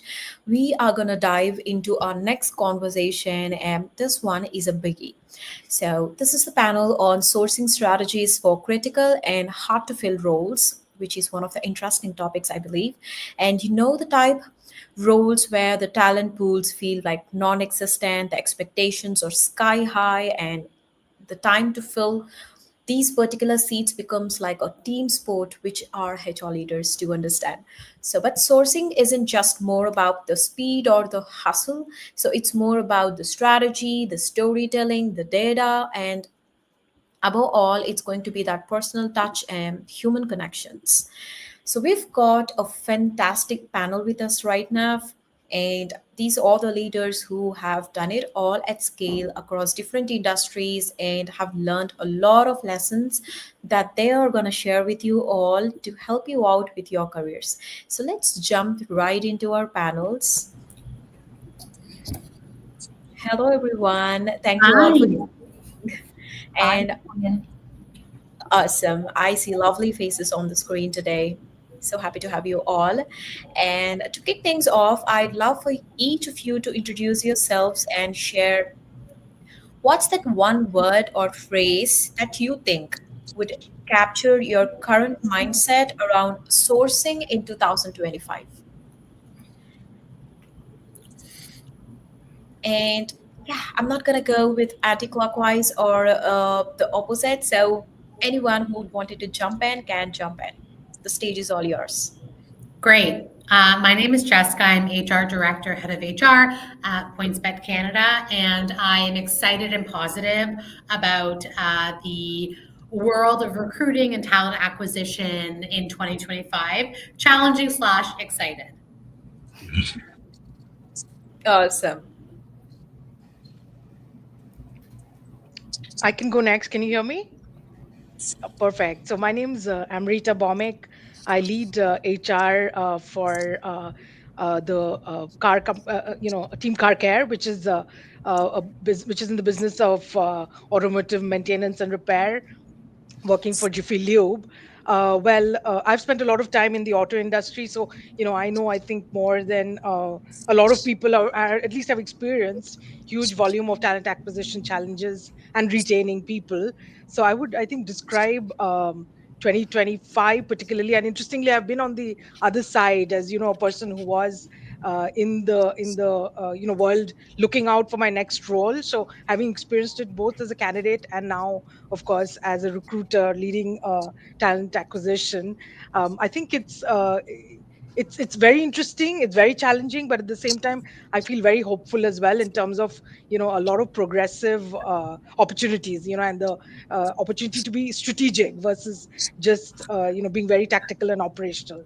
So that's I know it's more than a word, but that's what excites me. Hi, I'm Carl. I originally worked in finance for a while and then switched, and I was a chief people officer for deep tech software companies primarily, and have a academy training people in executive self-management. I think challenging and exciting, I totally agree with that. It's both of those things. I think the word would be personal, and the need to do things in a much more personalized way, both on us as well as on the candidate experience. So that would be as close as I can get to a word. Thank you, Cole. So good to see you on the panels again. Hi, everyone. My name is Elena Sugunova. I'm the Global HR Director at Everide. For the last 15 years, I have been working primarily in global HR, recruiting people all over the place. And right now, I'm responsible for recruitment function, HRM function at Everide to make sure that our autonomous vehicles are safe and we hire the best talent to, enable the technology. But again, safety is our first priority. I'm very excited to join this panel. Thank you so much for inviting me. Thank you so much, Alina. I am honored to have you all on the stage today. And before we jump on to the internal topics, I would love to run a couple of personalized questions with you all that aligns with your experience and the panel's topics, so our audience can get a taste of how things look from your world. So I would start with Jessica first. So here is a question for you. How has your sourcing strategy evolved over the past 2 to 3 years, especially in the competitive or saturated markets? I think for me, really focusing on our employer branding is number one. Our culture is our strongest asset at PointsBet Canada. So really using that as our EVP. I've also really shifted from volume-based sourcing into really focusing on precision talent acquisition. Obviously, using AI is huge to really help, and other sourcing streams. So I've joined, 6 or 7 different HR groups that are very diverse, whether it's school, whether it's, certain neighborhoods, like making sure that we have lots of people represented and making sure we have different talent acquisition pipelines is really important. Also really ensuring that we have our CRM and pipeline analysis. Like I said, leveraging AI is one thing, but it's making sure you are using AI the right way, obviously not having bias, and making sure that you are really using it to make sure it's increasing it. So I think that is number one. And really just showcasing our employees. Our employees have had incredible stories here. So really focusing our brand, being authentic, and sharing the development. People, upskilling is so important in this, HR hiring world. So really showcasing employees' stories, really showing the development, showing the opportunities that exist. And again, highlighting culture, I think has been the number one effective tool, I would say, in the last 2 to 3 years that I've really focused on in such a saturated and competitive market. Thank you, Jessica. I think that's really helpful. And my next one would be for Carl. You've mentioned before that the sourcing for hard to fill roles can actually be restorative for HR, which we really loved. And could you let us know a little bit more of how you unpacked what you meant by that and how that mindset shift can change how we show up as strategic partners in the process? Sure. Thanks for the question. I guess to start at the other end of the spectrum, I think it's what's the right word? It's sort of soul destroying from the candidate experience. This robotically applying for things, and then you get a rejection before you've even pressed send on the application. That kind of experience. It's just it's terrible. The markets are on all sides, I think, are fragmented and dynamic, which just takes a sort of toll and stress on candidates and hiring managers to begin with. And so I think that when you layer on top of that, this kind of experience that people have of automatically hiring and just making these sort of shallow like for like, I think it takes a toll, as I say, not just on the candidates, but I think it takes a toll on your talent team as well. And so I think that the opportunity on hard to fill roles, or particularly critical roles, roles that across the C-suite have people's attention, and whether you actually technically get extra capacity or resources to fill them or not, I think those, as I think of them as being restorative on both sides, because they require more time. They require, as Jessica said, a lot of precision in hiring and a lot more engagement and I said sort of personalization on both sides of the equation. And I do think obviously there's a role for AI and everything, et cetera, but I think particularly in those roles, there's a much higher kind of quotient of the human part, like the basic part of anyone who's worked on talent, that loves talent, like the part of the job you really like, right? Meeting and understanding candidates, understanding where their squiggles and where they've come from and how they might fit. You just have an opportunity to do that I think is absent more and more in the rest of what we do. We totally agree with that. Thank you so much for sharing that. And we would jump on to Amrita. So what sourcing strategies have worked best to attract niche talent in competitive or tight labor markets for you? Thanks, Sneha. And yeah, really wonderful points from the co-panelist. I kind of have experienced it in two ways. Of course, in the industry that I have been, there's been a lot of focus on large volume hiring because there is obviously a lot of frontline hiring. And that's where, the employee value proposition, of course, plays a big role in ensuring that we cut through the noise in a very competitive labor market and have, the frontline wanting to join the business. But even along with that, I think it's empowering our hiring managers. So the sourcing strategy typically has evolved from making it very focused on HR and talent acquisition led to hiring manager led. And that's where the talent acquisition team has had the task to train and provide the resources, tools and guides to empower the hiring managers to get much more efficient with the volume based hiring. And then where you talk about the niche roles or where executive roles or roles which even don't exist today, and as we are evolving as a business, we know that in line with our workforce planning and the business changes, these roles are going to come up. That's where I think the talent acquisition team has played a more strategic role along with the business leader, which is really being lockstep to understand where the needs are going to be, and then working out where is the talent, and making sure that being proactive in trying to tap into that talent, which may not even exist today. So versus being reactive. So I think that's the way at least the sourcing strategy has evolved, and it's suddenly become far more strategic. And with the advent of technology and the opportunity to be able to empower our hiring managers, we've kind of tackled it in multiple ways. Thank you, Amrita. That's really, really amazing. Thank you for sharing that with us. And we've got Elena. So you've got a strong data lens in your approach. So we would love to know, how are you using sourcing analytics to refine that particular approach, whether it's platform choices, if it's outreach strategies, or showing ROI to leadership? Sure. All of us know that talent acquisition and sourcing in particular, nowadays it's not about intuition. We have different feelings about what's going right or wrong in the market, but if you don't have the analytics and data behind that, your belief, you cannot move forward with the business decisions, right? So for us, having analytics in place, it's all about choosing the right platforms. whether we have good understanding on a particular response rate, for example, from different platforms, whether it is LinkedIn, GitHub, or community channels, or different journals and magazines. So also it's very important where the good candidates live and where their platforms that they deliver themselves for us to search from. So cost per qualified leads, for example, is very important to understand how much money we can invest into different platforms.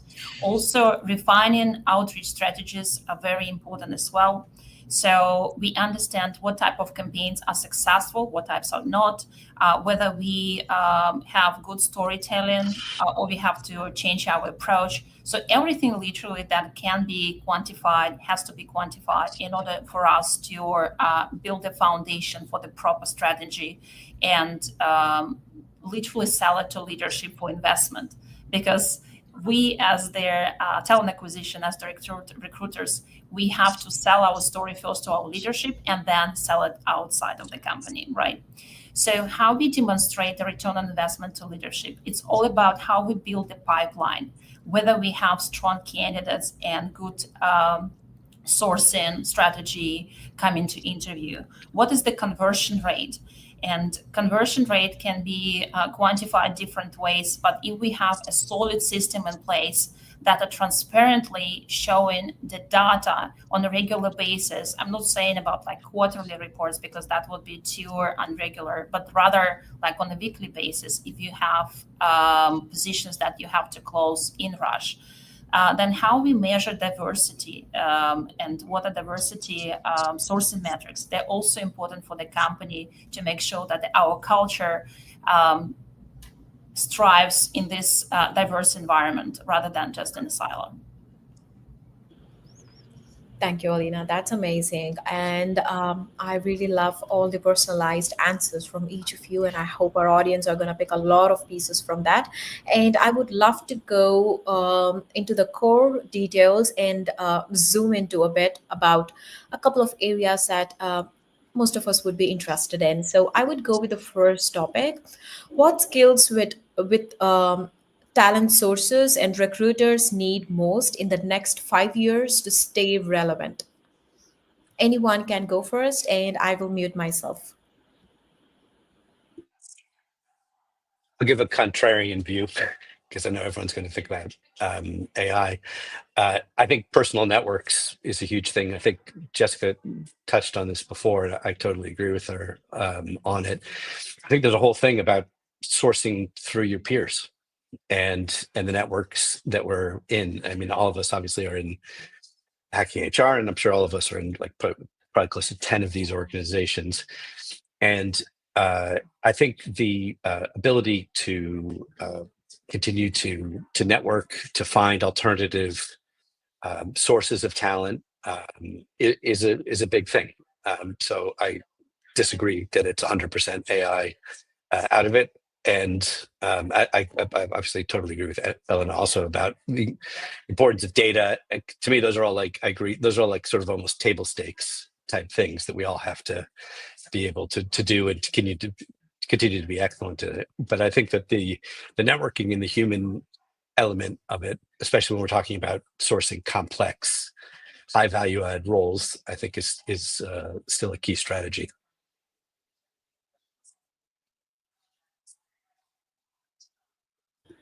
I agree, and I think it's a bit of also proactive stakeholder management because it's not just I think I mentioned this before. It's not a reactive role. It's just something that it's very very critical for talent recruiting functions should be very well aware of what the business is, what the strategy is, the vision is, where we are headed, and making sure that you're being very proactive in managing stakeholder expectations. Because I mean, it was always there, but it's oftentimes what I've seen is that hiring managers don't really know what they're looking for, and it's oftentimes working with them to articulate it more effectively. And then, of course, as Carl said, making sure you kind of are able to then translate it to the talent which is there through various networks.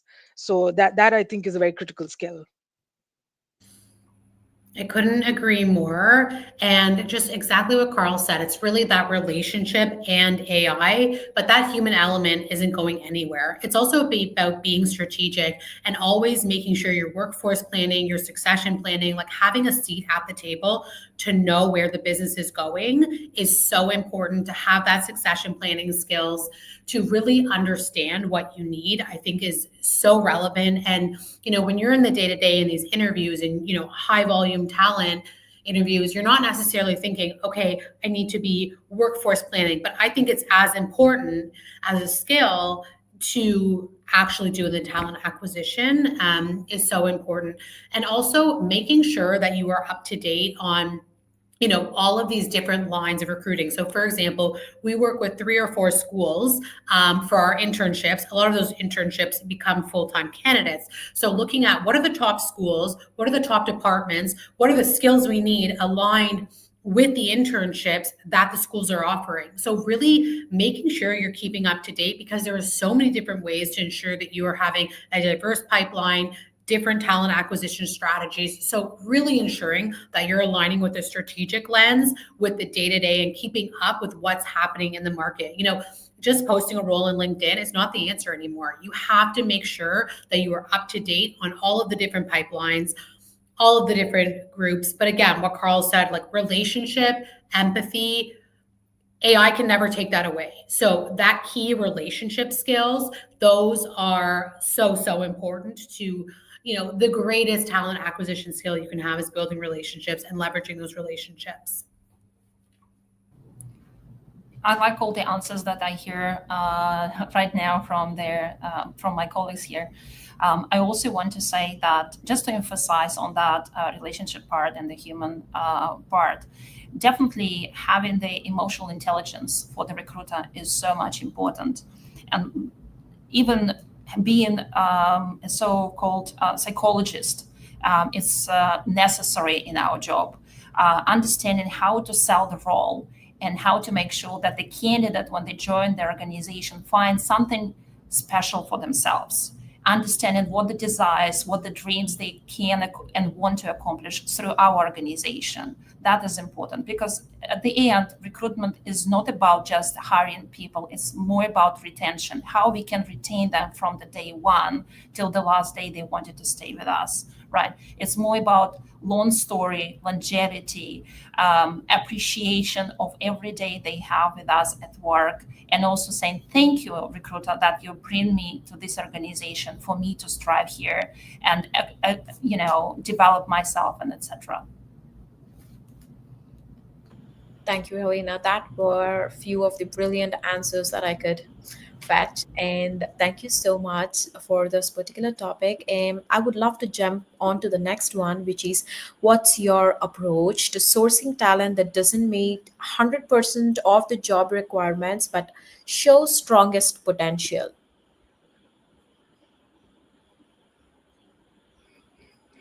I really agree with what Elena said. I think we should change the name from hiring, because I like Dr. Pepper, but if you say, well, I've opened a can of Dr. Pepper, like, who cares, right? It's there to be, it's what comes next that matters. And I think that's why, hiring, I totally agree, as I said with Elena, about retention and really, really understanding a person, where they're coming from, to make sure, like, with transparency on both sides, I think is without a doubt the most important thing. We have a sort of actually a formula we developed to go through with candidates to help effectively make a two-way, I would say, professional standard decision, right, on coming in to it, because that's what it is. And it's always, no matter, even if it is a like-for-like role, it's perfect, you're always taking a bet on both sides about how you're both going to develop.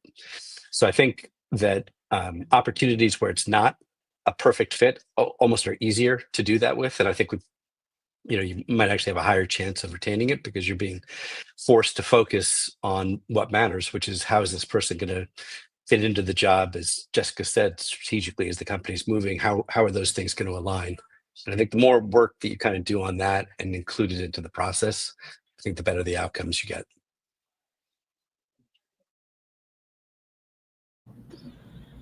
Thank you, Coral. Does anyone have something to add up to that? Yeah, I wanted to add something to our organization. It's very hard to find 100%,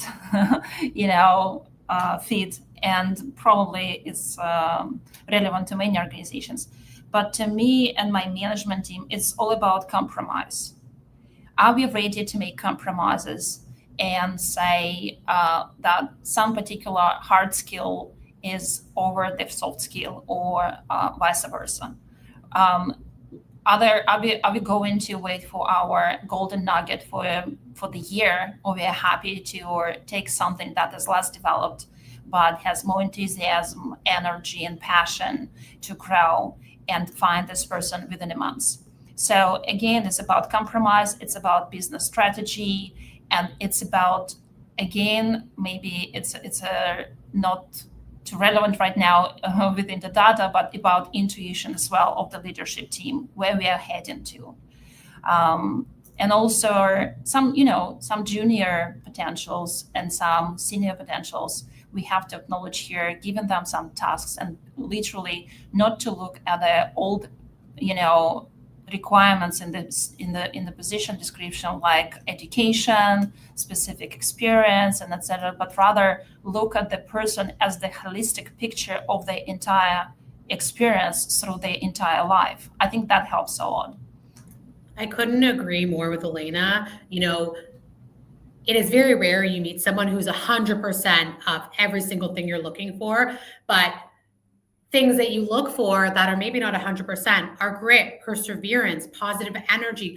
These things you cannot teach, and they are as important, if not more important, than the core capabilities, right? So I think really having that people first lens and looking at the person from a holistic lens and everything they bring, not just focused on the core capabilities or their masters, really looking at what are challenging the traditional requirements and saying, what else can this person bring? Because maybe what they can bring is even more than what you wanted in the role. And again, having that passion, having that grit. Some of my best hires really didn't meet the requirements, but they had so much grit, they had so much resilience, and they have really gone through and really shown, and really having that growth mindset is just so important. So having that empathetic people lens and looking at them holistically, Elena, I completely agree. Really looking at the potential-based hiring mindset and not the traditional is so important, and really communicating that with your team, because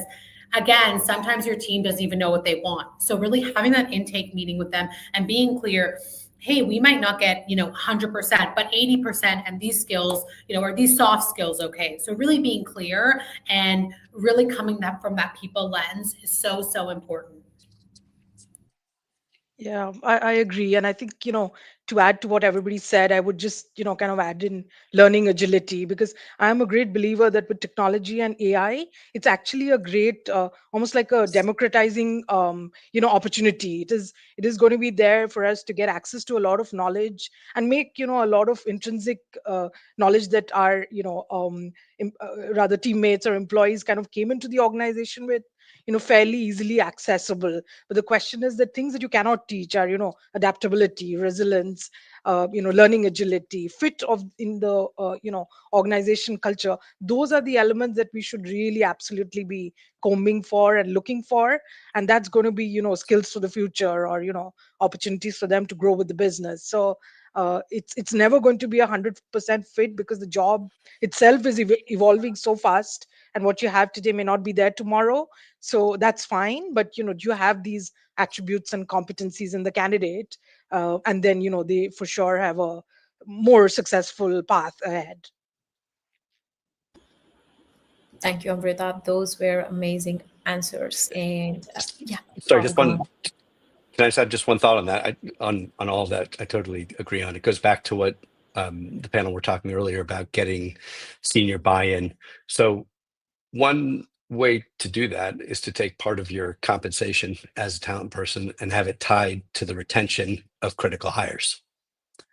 And we've looked at doing that before and putting that, to the argument of it. I mean, obviously there's lots that's not out of your control, but the concept saying to management that, look, we're putting the time and investing, and our focus is not on the hiring, but on the delivering and growing and fitting. And I'm willing to take some of my compensation to have it tied to that. I think is one way to really make the point to senior management, and also I think to align things. Thank you. Thank you so much for adding that up. And here that I would love to jump on to the next one. When a role is critical, how do you increase the odds of not just hiring, but retaining that person long enough to make impact? I can start with this one. I think number one is being honesty. I know Carl mentioned this before, but being transparent and really aligning expectations, because a role can be great, but that doesn't mean it's great for the person. So it's like a relationship. You need to be really clear on what the expectations are, what the role impact is, and what the team culture is. Like, for example, at PointsBet, we're sort of tech, so it's fast paced, things change, and that's not for everyone, and that's okay. But I always start with that because I think it's important to be transparent and honest. And again, that's more really likely that you're going to retain that person. And again, also ensuring that your values align with the long-term motivators of someone is also very, very important. At PointsBet, we are on a growth mindset, growth trajectory. So every single person I hire needs to be super hungry, want to grow, and that isn't all your candidates. So making sure you're aligned on both those things are so important. As well as, I would say, the third most is onboarding. Onboarding, I always joke, it's like a first date. It is like your first experience with someone. So you cannot screw this up. Onboarding, from the minute the contract is closed, from, I would say, the 3 months of the 90-day period, probationary period, you have to make sure, you have to be intentional in every decision, in every interaction, in every communication, and the culture you're building for the new hire, because culture is what everybody sees, like when no one's watching.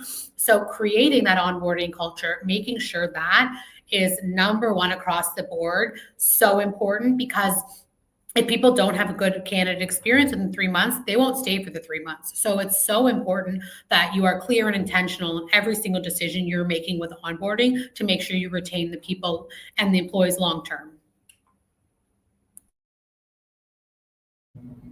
I totally agree with Jessica, and I also want to add that for each person that joins our organization, or any organization actually, is very important to satisfy their needs, right? So when we have a conversation as a recruiter with the candidates, we always have to understand what the needs this person wants to satisfy through our organization, being employed in our company, and start building this retention strategy during the recruitment already, making sure that we create the picture of personal either development or satisfaction of their needs through the organization, whether there's maybe the person needs regular salary, and that's the biggest need right now for him or her, or maybe the person wants to create the impact for the organization through different means, maybe to be their, the culture ambassador, for example, in their company, or leave the legacy any other way, or have personal developments through the training courses and achieve some particular business results, and etc.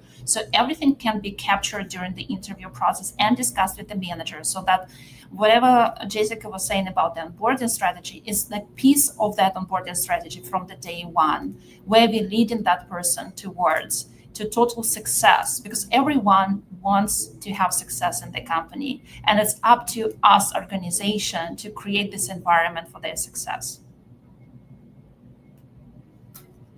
Yeah, and I think just to add to what you said, it is it needs to be a strategic process of even onboarding, because it's not a one-way street. While you have the best intentions and the plans laid out, are there opportunities to also get feedback from your hires, critical or not, that is it kind of aligning and tracking with their expectations, and what really attracted them to the business in the first place. One of the things that has worked with in my experience in the past is, for leaders, typically critical leaders, we've organized sort of leadership leadership assimilation processes early on in the process. So that's an opportunity for them to get to understand their team's working patterns, styles of communication and things like that. And it's a two-way street, so the leader gets to hear from their team as well and set a cadence of communication and working together. So little tactics like that are, and it needs to be an integrated talent process. I think, as Elena mentioned, that it's not just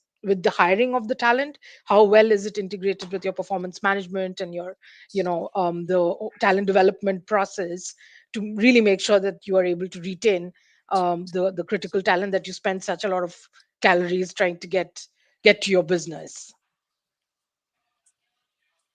One thing we do in the companies that we work with but specifically for very critical hires or very, very hard to fill, in addition to everything everyone else has said, which is great, and I agree with, we have a final stage interview process we tell people about. There's no surprise, there's no tricks.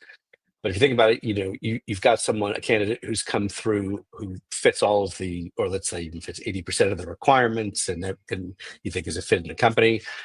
So we had a final stage that we go through that, again, you can't do this all the time, but usually goes up to about 3 or 4 hours, person to person, which is, again, not about saying, can you do the job or do we like you? If we were stranded in a room, I mean, all of those questions, could we get along with you? But it's actually saying, have you really thought about whether this fits? And is there anything about this company or about this role that you're not clear on?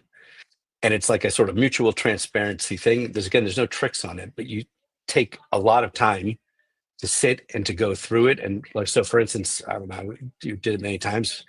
People would say, for an early stage company, what are your chances of success? I'd be like, I don't know, 7%. Maybe max. It's transparency that matters, both sides, and you can only receive that from a candidate when you're willing to give that equally. And I think that last step, right after all the other boxes are ticked and those are kind of done, I think is a critical thing to ensuring it. We do exactly what Jessica says, which is from there on out, before they start, I mean, they're with you. Right. And that whole onboarding starts right away. So it's meant to be really the first of a ongoing relationship that you have with this person all the way through, which also does kind of get to this question of how, as an HR team, you're configured. Because if you're only working up to hiring and then you have to pass that off to something else, like that is not what's best for the customer. And I think that's, again, a separate topic, but I think that's really important also. So integration, I think, is of that and of the client relationship, I think, is really a key thing.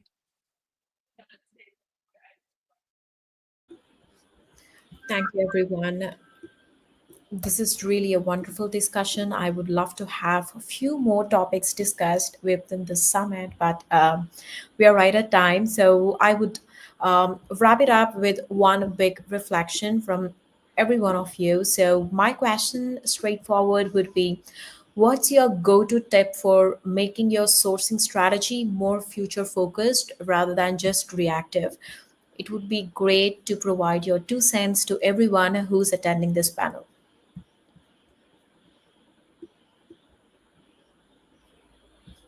I think understand the business. That's a pro tip from my end. It's most important to really get a solid understanding of where your business is headed.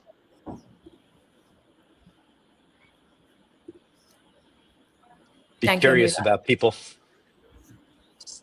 Being curious about people and wanting to really understand them.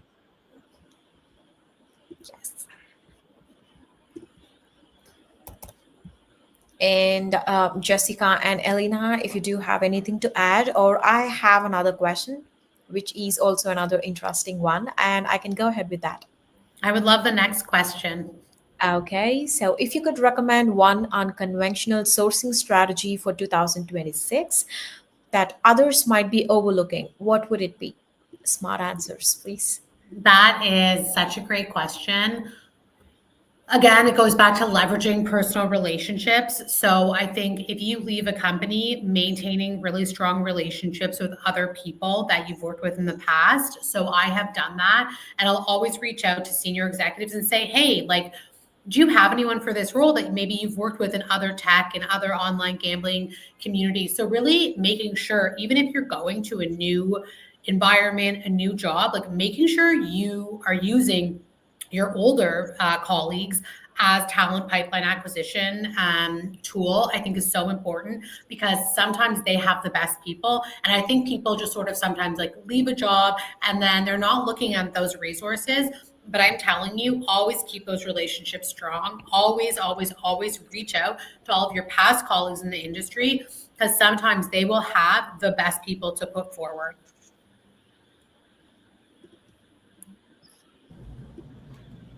I think sometimes in order to have some outstanding success is to be bold to do something unusual. And if the company can be bold enough, to do something that people do not expect from them to do, I mean, in a good way, open an Apple store, but not the Apple, of course, because it was open already, but make sure that people know about the company from the good perspective that can deliver something that people were striving for. That would make a big difference. And create good marketing campaign. I think that's very important, because marketing is one of the part that recruitment is missing probably sometimes. So we have to have good brand awareness in order to attract people and in order to make sure that we keep up with the good standards in the market as well. Thank you, Alina. This was so good. We really enjoyed the panel, and thank you all panelists for being generous with your insights and with all the interesting stories and panel takeaways. I think that the panel has moved very quick because it was just like a fraction of time and we are right at time. So to everyone tuning in, please go grab some water, be hydrated, and try taking a little stretch because we've got a few amazing sessions coming up. And the next one is in the brilliant hands of Linda, our dear friend, and we do have a few awesome panelists coming up. So please stay tuned. Thank you all. Bye.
Hello, everyone. For everyone tuning in, welcome to Hacking HR's Talent Strategy and Acquisition Summit. Today is day one. This upcoming panel will be discussing designing an employer brand that attracts top talent. So let us know where you're tuning in from in the chat. And as we're going through the questions, feel free to respond in the chat as well. With that being said, Jessica, please let my wonderful panel speakers in. There they are. Boom, boom, bop, bop. Yes. Hi, everyone. To start off, we're going to mix this up a little bit. As you introduce yourself, kindly do so in one phrase that sums up your personal brand at work. Okay. So with that being said, I will be giving Wandera the mic first.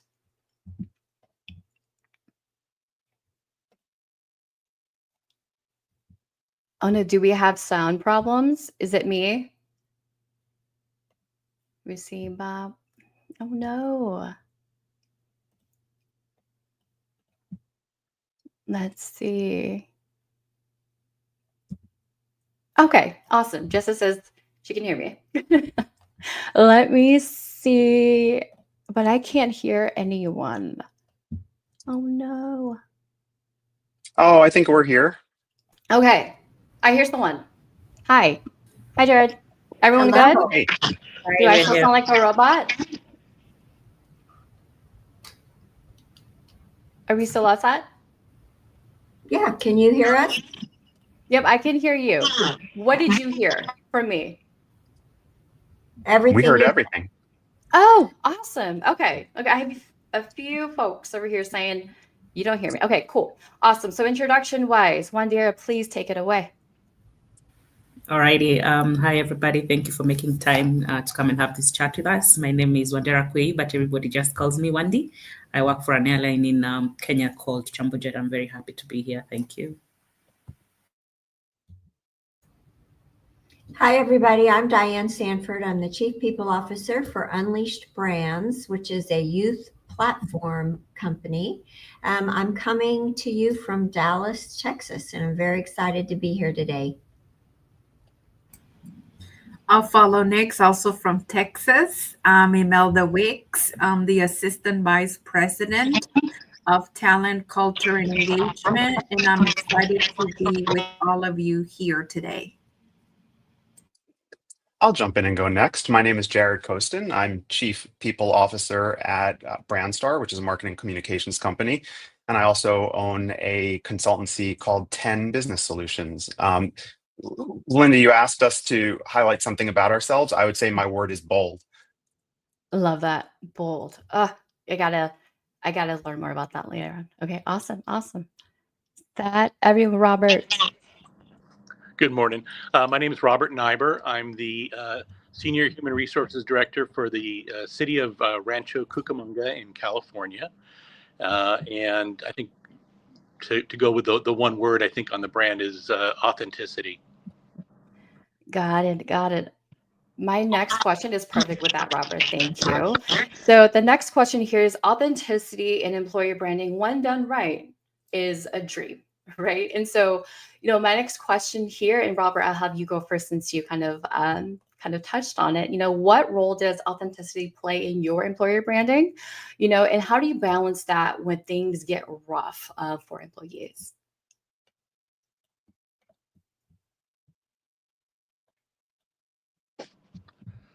For us, I think authenticity is really, what we focus on for our brand. It's really about for us in the public sector. I think we are a little bit ahead on the brand in that we can show how what we do has a direct effect on the community that we serve. So that's very helpful for us on the branding side. But for authenticity, it's really about it's not us putting our brand out. It's really about our employees who are working for us and share those examples of our brand and what we do, how we do things, how we focus on innovation and risk taking with our groups. So I think that's really where it is. And you said the second part of the question was about when things are rough. Yeah, with the employee experience through challenging times, how do you maintain that employer brand? Oh, Robert, I can't hear you anymore. That may just be me. No, it's me. It keeps muting me. Sorry. For us, I think for it's really about making sure that from the top down we're sharing those experiences, we're sharing our expectations with our employees, and we're being authentic with them. Got it. Diane, what do you have to say? I think your brand needs to reflect both aspirationally what you want people to experience and the reality of what they're going to experience. And that can come to life through the interview process. Because overselling, giving somebody a less than accurate presentation of what they're going to get doesn't really serve any purpose. So I think as leaders, we've got to be realistic and pragmatic and make sure that while we want our brand to be aspirational and be all the things, it also has to reflect reality so that people are getting what they think they're getting. Got it. Imelda? Diane, you reminded me of a story of a time when the IT people did a phenomenal job with the website, and it was very engaging, and the pictures and the buildings, and it was just beautiful. And I remember thinking, oh wow, this is so exciting. And I got to go to the company, and it was like day and night. It did not look like the photos. It did nothing look like the website. I was like, the website people get a 10, but it does not reflect the culture of the organization. So going back to authenticity, how important it is that even the images that are being utilized, there's nothing much more gratifying when the employees see themselves on the company and the website, and they really put on the logo of the organization. And I've heard so many people, even family members that work at companies, and like, oh, I was featured on my for a video for my company, or their image. And that is such a wonderful way of marketing the organization that costs zero money, but highlighting the talent that already exists and tapping into people that maybe have never been asked to be part of anything really fills them with pride, but at the same time can tap into circles, communities that otherwise we have not even think of. I used to work with individuals with disabilities, a big organization that had a lot of individuals with disabilities that were never featured on the website or anywhere. So just being asked to be part of a commercial, be part of a flyer that was put together meant so much to them, but also they were able to share that with groups and people that we had no access to. So it's so important that we utilize our resources that we have available that could take us to places that we didn't even know those communities or organizations exist, that will highlight the products and the work that we do. Very nice. Very nice. Very well said. Jared, what do you have to say? Yeah, I think authenticity in the workplace is really core to who we are, personally and professionally. Us as leadership, as our own brands, and as the brand of the business, and what we want our employees and candidates to view us as, right? And I think the corporate world often mislabels authenticity as transparency, or at least gets the two a bit confused, and they're completely different, right? I think people truly thrive on honest information, even when a message is difficult, or it's a less than favorable discussion that's happening. Candidates want the same, right? They, as was said already, they want to see when they get there exactly what they were told was being sold to them during a process.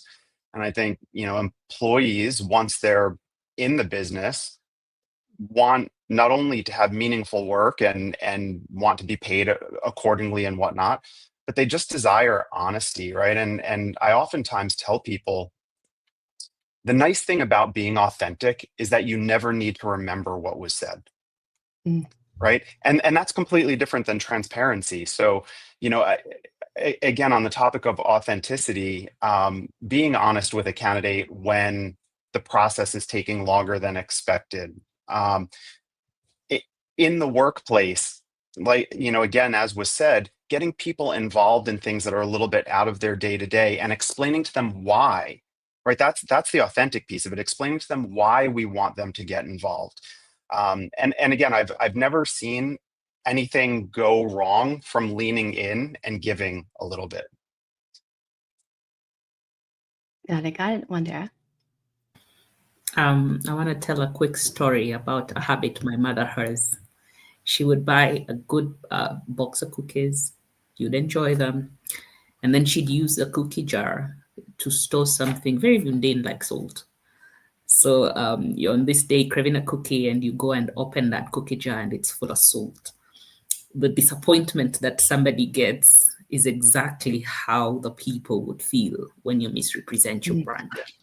So for me, authenticity is the core of employer branding, and it has to start from inside out. Because what we tend to make mistakes with when branding ourselves as an employer is we forget to build a good business. We forget to have good processes. We forget to be competitive and fair. We want to create all these amazing things, but we are not really creating them from inside out. So for me, authenticity is employer branding, and authenticity is synonymous. And it starts from actually trying at the bare minimum to do that which you're saying. And you can always have checks for yourself. How do you balance your aspirations versus exactly what is happening in your business? And authenticity connotes that you acknowledge these challenges. You acknowledge these differences that you're having with what you're saying vis-a-vis what's happening. But it is more honest if you actually do something about it. So if the cookies are over, just buy another tin. Don't store the box there. Thank you. Beautifully said. Oh my gosh. Beautifully said, Wandera. I will give the next question to you. With that being said, of authenticity and just kind of putting that effort, how do we make sure, how do you make sure that your employer brand, the messaging, spans across different regions, roles, and demographics? So what are some things that you do? I like that one because especially currently with different demographics in the workplace, it can get a bit difficult to actually pass these messages through. One of the things that I find very useful is if you refine the tone, not the message, because the message has to be the same.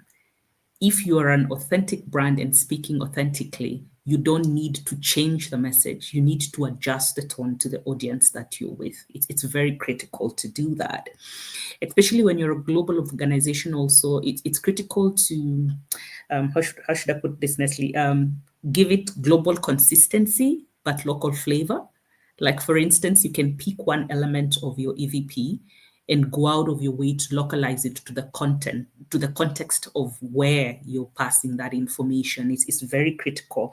And lastly, I just say listening is everything. What are the insights telling you? What do these people want? What do they respond to the most?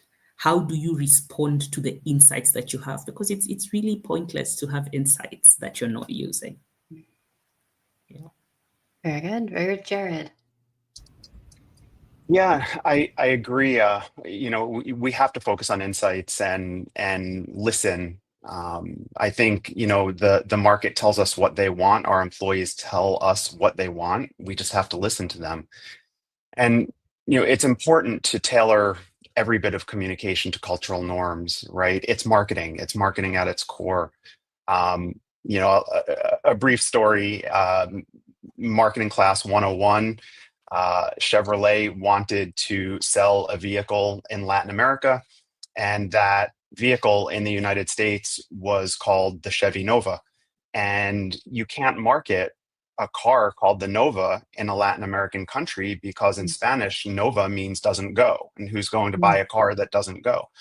And so we need to take into account geographical and cultural differences and take it to heart that truly, while your organizational values and your direction and your mission and all of that may be consistent, how we market the organization to people internally and externally from around the world needs to be changed. It needs to be tailored to fit. And so if we're listening to the insights and we're listening to what employees and candidates need to be successful and really what creates the buzz for our company in their eyes, then we're able to engage them in the way that they need to be engaged, not the way that we want to engage them. Very good points. Imelda. Hey, Linda, to build on what Jared and Wandera were saying, I think authenticity not being the same as transparency, brilliant soundbite.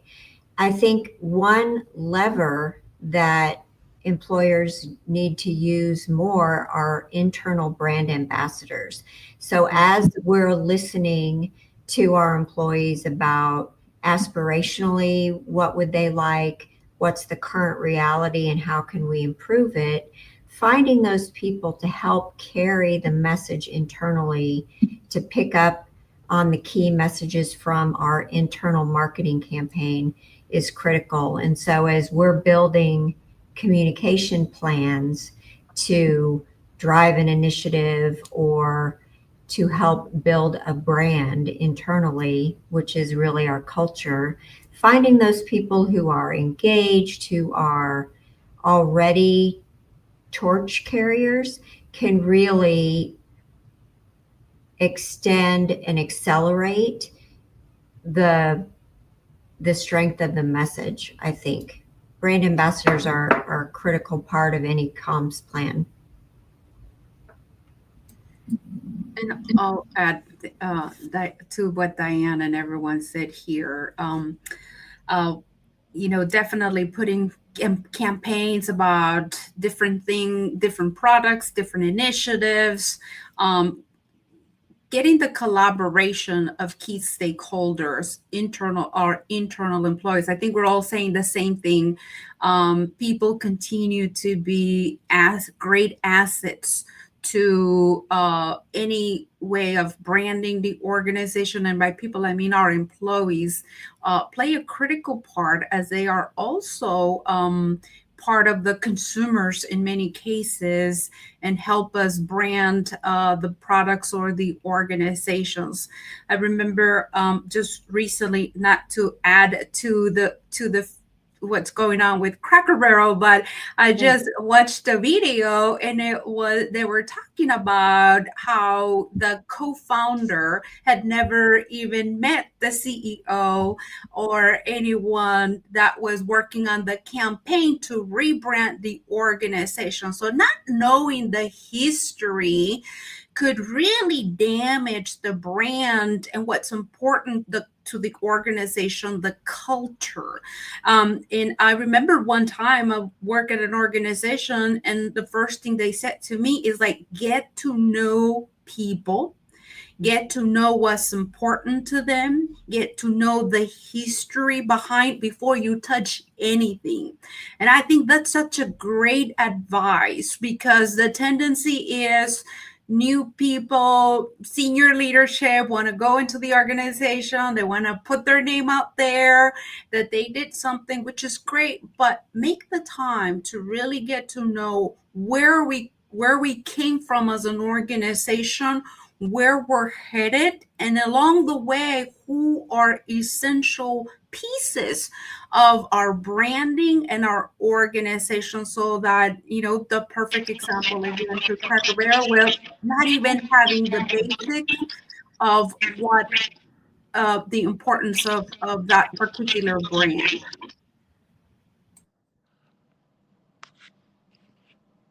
So following up, oops. Oh, go ahead, Robert.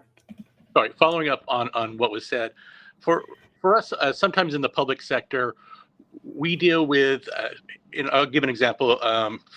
We do a number of different things, anywhere from animal control to public works to firefighting to finance to IT. So we do a lot of different things within the organization, and have a lot of parts that a lot of areas that we recruit in.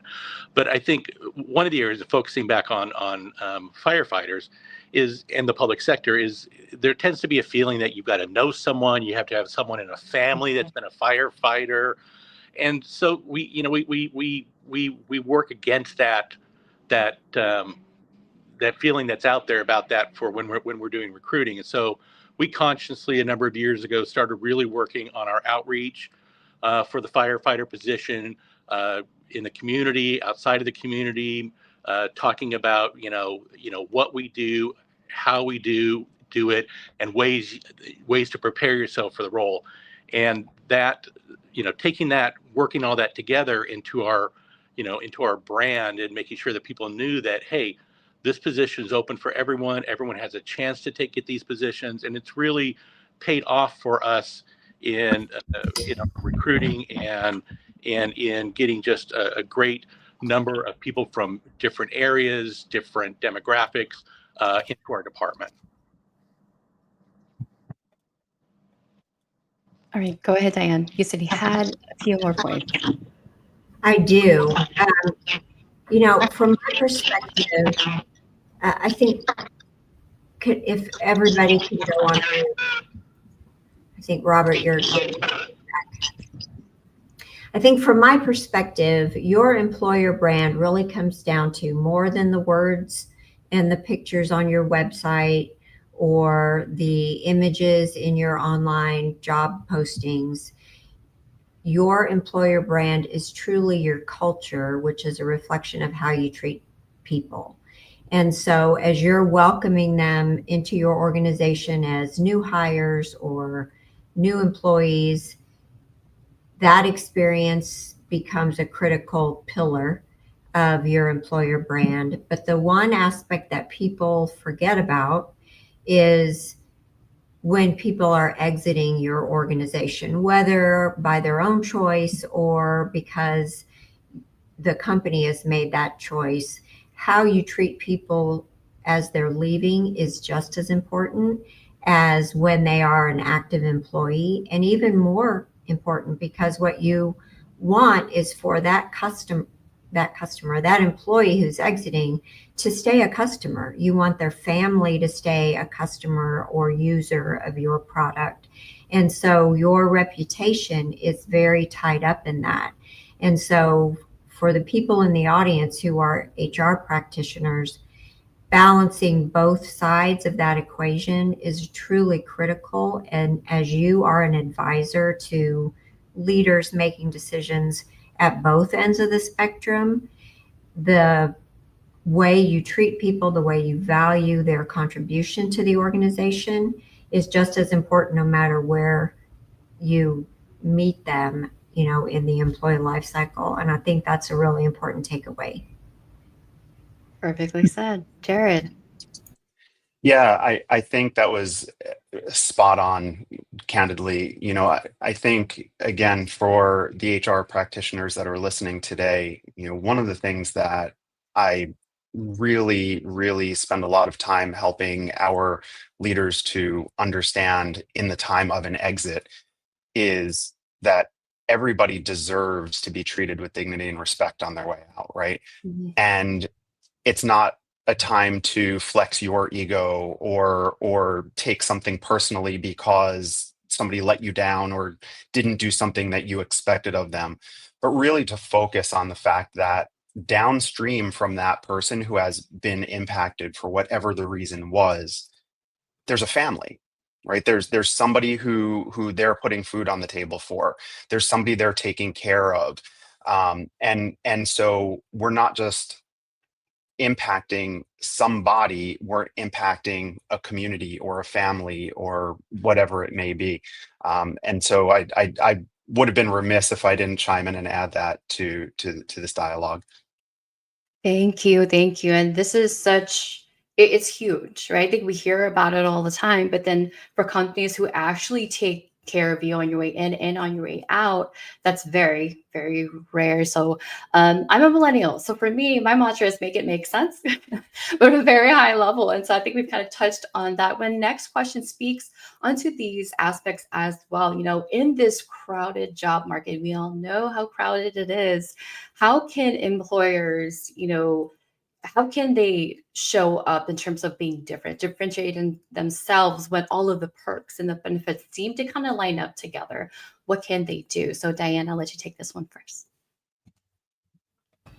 Thank you so much. I think for us, we try to give candidates and our employees a real life picture of how we connect our values to what we do every day. And so if you're out on LinkedIn today, you've seen probably several of us post about our partnership with the Leukemia and Lymphoma Society and our Socket to Cancer campaign this month. And so we have a foundation that we started last year that is all about helping kids. And so we're also a franchisor of youth enrichment businesses. So when we're talking to our employees about authenticity and what makes us different, it's, well, we're in the business to deliver a great experience to our franchisees and their guests. We're in the business of making money, but we're also in the business of supporting philanthropy, because without money, you can't have philanthropy. And so we tie those things together theoretically, aspirationally, and practically by getting our employees involved in foundation events. So whatever your mission is, you've got to connect the aspirational to what someone does every day, because that connection to everyday work becomes a critical motivator. People just want to know where they fit and want to see the connection to the bigger picture. And the more seamlessly you can do that as an employer, the easier it becomes to talk about who you are and why you're different and why they should come to work for you. Very well said. Wandera? just following up on what Diana said, if your employer branding is not anchored to purpose, you would very easily want to follow what other flashy things everybody is doing. But when your anchor to purpose is very clear, even the people you're talking to will automatically become a niche market that is able to respond to the purpose that you have. So for me, the key differentiator has always been anchoring it to purpose. Why are you different? Why are you doing what you're doing? Because the person that relates well with why you're doing what you're doing would easily start to follow you. And for me, what now adds salt to that particular phrase is now proof of a promise. Every time people are promising, we're saying all manner of things, but there is no proof of what we're doing. And for me, this is where your employee voice, your testimonials from them, and also just proof and link your process to an outcome that is proving that your promise is actually true. If, for instance, you say, let's say, for instance, you say, we develop leaders internally, talk about your leadership programs. Let people see what leadership program somebody has been in, how their growth has been in that organization. Somebody will tend to appreciate that your purpose really does connect, and there is proof that what is happening here, what is said here, is what is happening here. And for me, that is a very critical point of differentiation. If you just go and focus on throwing benefits here and there, going on the buzzwords for EVP here and there, you're going to attract, but you're going to lose them really quickly. And the outcome on your employer brand would actually be extremely negative. So I just go back to anchor it in purpose and make sure that you prove more than you promise. Very well said. Anyone else have anything to add? Yeah, I'd like to add that, when we're talking about standing out, it's really, we're focusing on belonging and purpose, that people can actually feel. I think in, today's talent market, candidates are looking for more than a job. They want to connect to a mission bigger than themselves, see how their contributions make an impact on the community in a municipal setting, again, especially one that celebrates, experimentation and creativity. Our brand is, less on slogans and more on experiences. Where employees, we want our employees to feel safe in sharing their ideas and see how those ideas come to life. And if they don't work, we try something new or we move on. We want people to try those things. We want to make sure that that's shared back out with those that are, could be our employees in the future. So we make sure, we really do focus on continuous learning within the group and making sure that part of that is, belonging to professional organizations, attending conferences, speaking at events, and sharing those experiences with those that could be our employees in the future. And I think, one of those intangibles is that sense of possibility. So when, a prospective employee hears that, it's a place where I can do meaningful work, I can try bold ideas, and grow while making a difference. I think those are the things that help set us apart. Very well said, Robert. Thank you. With that being said, and you said, mission bigger than themselves, right? I want to ask Imelda this one in terms of connecting culture and engagement. What do you do at your organization to utilize those aspects to connect it to the employer brand? What do you do? Well, thank you, Linda. I was going to just quick add to what Robert said. And the first thing that came to mind is one size does not fit all. So trying different things, different tools. And so that ties into the engagement piece and also culture. I think it's important that we think about how different our employees are, but also how different our customers are. You mentioned I'm a Gen Z, or identify yourself as a Gen Z, very unique generation. So what are some of the social media tools that are very popular?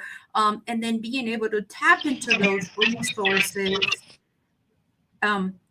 as well as making sure that we know who our audience is, and so that we're able to make sure that, you know, on what kind of, I think Wandera mentioned about the different the same message, but utilizing different tools, different resources. So I think all of that is important, especially, you know, with culture. One time we created a whole series about, you know, our organization and being proud of who we are. And so we utilize for that particular project the National Heritage celebrations, and created a series, and we presented the same message, just with different populations and different keywords that were important to or that resonated specifically with that particular group. You know, we did one in Espanol for Hispanic Heritage Month. So I think being aware of all the different things that on how we want to package it, and how do we make sure that we share this information so that not only people can see themselves but can understand the message, and that they feel that this is a place, and I think Robert mentioned it, you know, a place where they belong, that is a place where they want to be part of, that this is a place where people will think of them. And then also let's think about how we, you know, nowadays everything is posted everywhere: social media, reviews, Reddit. I mean, you name it, there will be somebody talking about your product and your organization. So the awareness, I think it's key for all of us HR practitioners. Very well said. Thank you, Melda.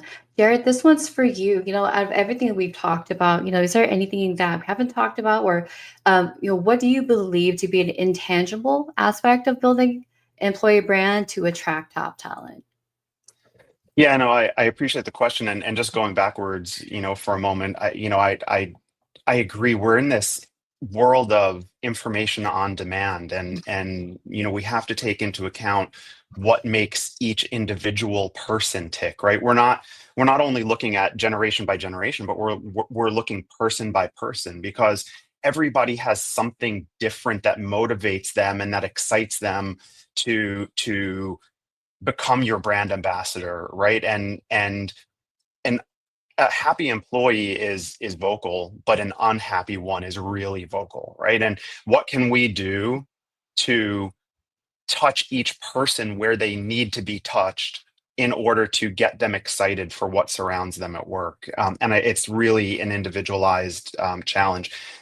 That said, you know, I think when we look at the tangible items of building an employer brand, right, and that's the imagery on the walls and the logos and the copywriting on job descriptions and you know, how the website makes people feel and how we're representing ourselves during an interview per se. The intangibles are really, you know, putting ourselves into the employees and the prospective employees' shoes, right? And similar to what I just said, understanding what they're truly looking for. What type of environment do they want? Is ours a fit for them? Do our values and norms fit what will truly make them successful or help them to be successful? And if we can't offer that to them, it's okay, again, talking about authenticity, to tell them and to help them to understand why, yes, you need a job, you need to pay bills, but this one might not be the best fit for you because, right? I don't see anything wrong in that. And I think that interpersonal component of it is highly missing today. And I think probably a lot of HR people attempt to do it and probably do it well.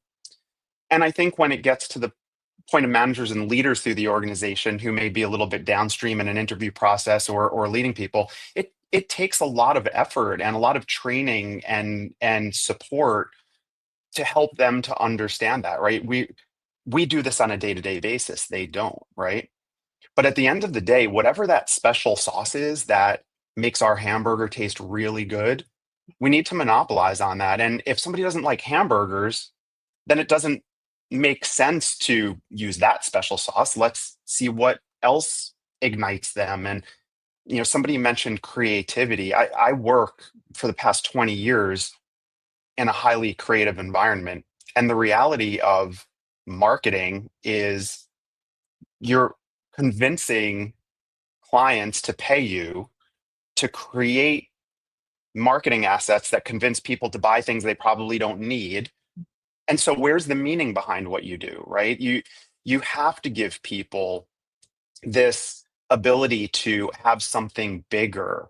And going to the charitable organizations that we all support and giving people enrichment and growth and education through their jobs, and going beyond what the business does and what the company does. And I call this creating envious hatred, right? We've all seen the person who stalks your career page. They email 5 different people every time a job opening happens. They're aching to get a foot in the door. And some people get annoyed by that. I think it's great because that means our employer brand is truly driving excitement in the way it's supposed to be, right? So there's a lot that goes into it, but I think focusing on people as individuals is really a key. Awesome. Thank you, Jared. So we are about 2 minutes out.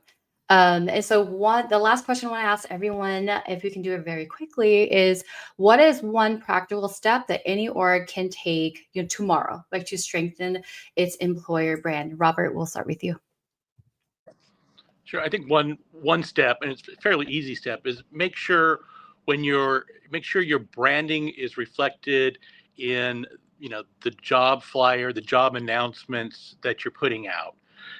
Don't just put out, we're hiring for this, here are the qualifications. Include your employee value proposition. Talk about what's the best fit for the job. Talk about the impact that job's going to have on the community. For us again, it's so.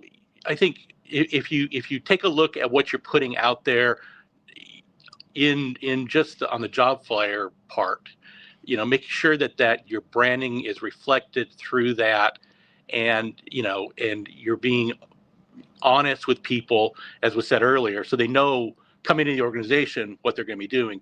If we're hiring someone for the animal center, and their job is going to be cleaning up after animals, we make sure they know that up front, and they're not surprised in the first day when they're given a shovel.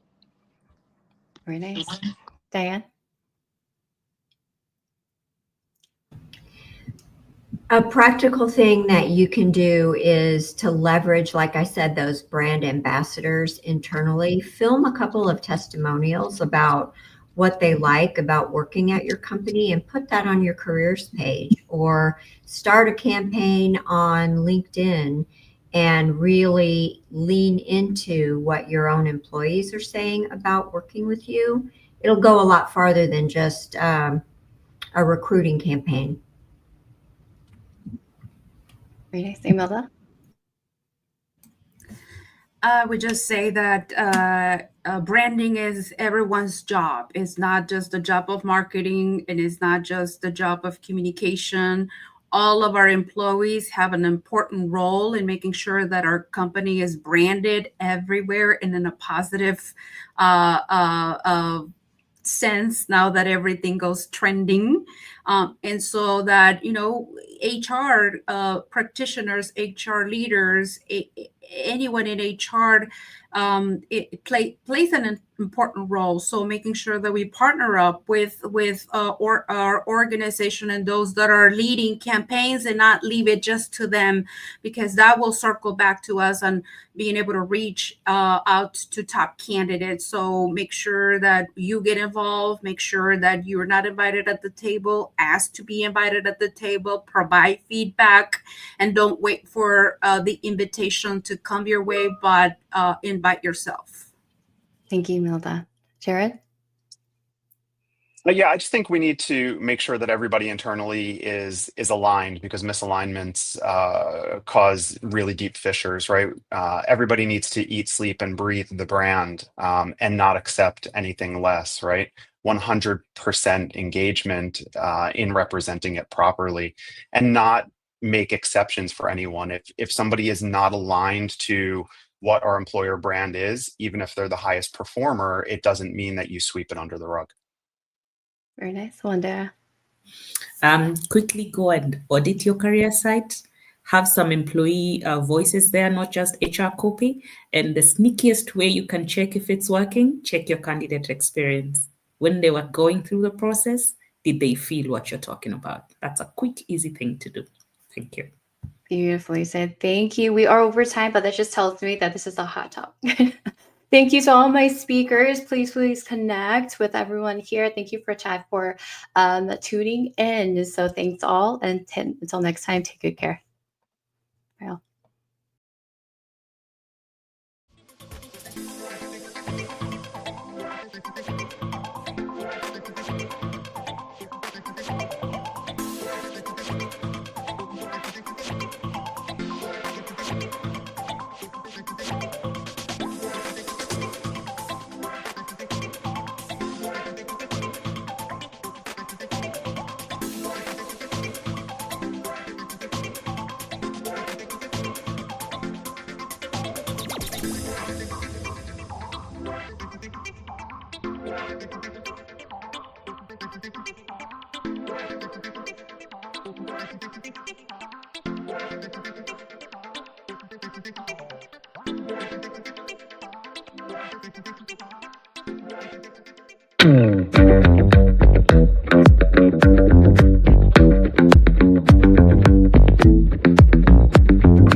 Hello, everyone, and welcome in. If this is your first session today with the Talent Strategy and Acquisition Summit through Hacking HR, welcome. If you're returning from all of this morning's sessions, welcome back.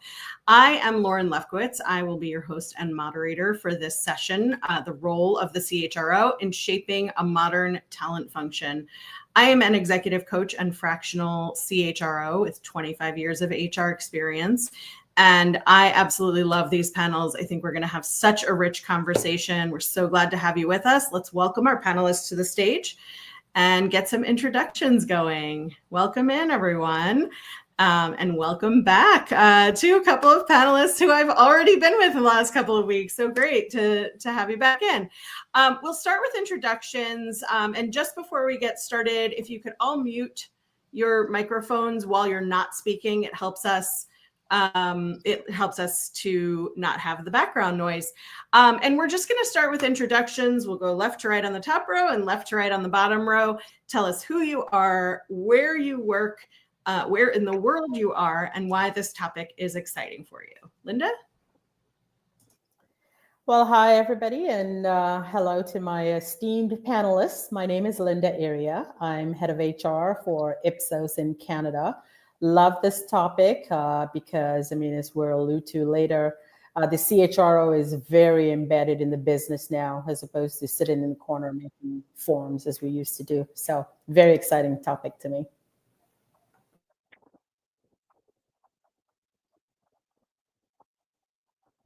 I won't call on you. Just come off mute. We'll go left to right. Yes, hi everyone. Thank you, and real pleasure to be here. Really looking forward to exploring the topic with my fellow panelists. I'm Diana Piva, London-based, currently CHRO in an investment-focused business where I support multiple M&As, fundraising, portfolio growth, all the way through to strategic exits. And in the past 15 years, I've led global HR, PE-backed companies, from startups to scale-ups, mainly in technology.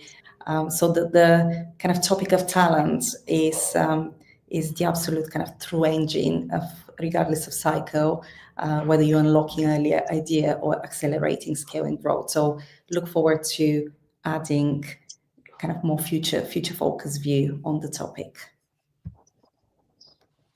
Hello everyone, my name is Nelson. Nelson Dominic is my name, and I currently am speaking from Lagos, Nigeria, West Africa to be precise. And I'm really very excited about this topic, which is the role of the CHR in shaping modern talent function. The talent landscape is constantly evolving, it's constantly moving. Things are happening. The future of work we used to talk about is is what we now refer to as the now of work, and so you will get to understand that that CHRO plays a critical role in seeing that we properly shape, the talents in organizations to be able to provide value to the business from time to time. So that's why I'm excited to join my amazing panelists to discuss this topic.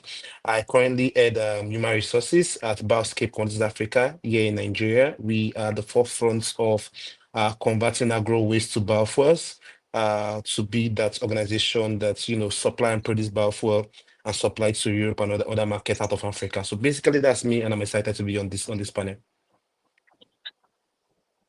Yeah, hello everyone. My name is Deepak Kapoor. I'm calling from India, and I work with a company called AVL. Why I wanted to be in this panel, because the CHRO role has transformed into a strategic leadership position as things have grown. And we are now pivotal in driving business growth and fostering innovation and shaping organizational culture. So wanted to share those thoughts. So that's it. Hi, I'm Amber Eshka. I am located in Seattle, Washington, in the United States. I'm the Chief HR Officer at Lead Venture. We are a SaaS-based digital marketing services company focused on helping dealerships of all shapes and sizes and kinds attract, get, and keep their customers. I've been with this company. It's 1,400 folks strong. It's global, private equity owned, and I've been here for 4.5 years. So I'm super excited to be here. It's a very good topic that's near and dear to my heart. Thank you so much, everybody. We have a really rich panel here. I'm really excited to hear perspectives from wherever you are locally and whoever you're serving globally. My first question is, sometimes we use lingo that we assume everybody understands, but not everybody does. So our topic is the role of the CHRO in shaping a modern talent function. So let's just start by talking a little bit about, what does modern talent function mean? And how is it different from how HR or people operations or talent strategy has functioned in the past? What has changed? And you all can just come off mute, keep an eye on each other's microphones, and just answer when you're ready.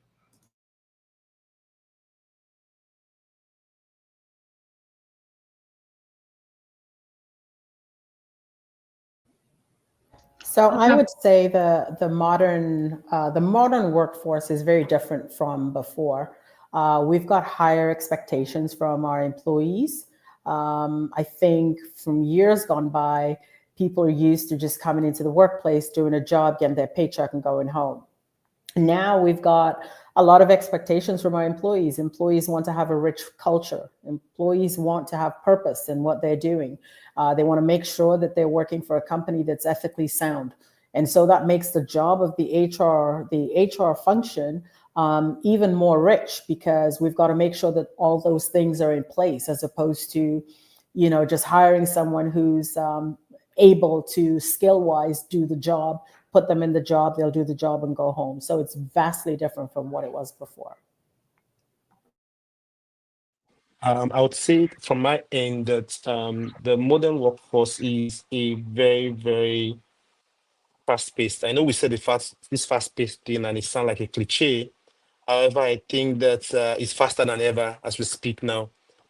New innovation, new things, and they need to constantly stay agile to be able to, deliver on business value. And so the role of HR in this fast-paced, innovative, workforce that we'll find ourselves globally is to constantly stay on top of this, and then being that glue, right? That glues everyone together to see that everyone is moving in the right direction part time. That's just the way I would look at it.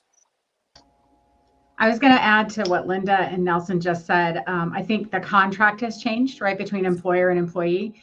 Not only the expectations that we have of employees, but also expectations employees have of us, right? They're not going to stay as long, right? That long-term kind of I'm committed forever persona is kind of gone away. They want to get better while they're here, however long that is. And they want us to invest in them in some way that's meaningful for them. And they want this experience to be meaningful. It's not that I just come in and do X and Y and get paid A and B. They want to have like a real meaningful experience while they're here and connect with others. And for us as an employer to move very quickly and implement new technology and new ways of thinking about things and new work models. So lots of flexibility, lots of choice and control. That needs to come into the talent function as well nowadays. Yeah, hi. Just wanted to add one small more thing that these days the hiring focus is more skill based rather than, earlier job description based.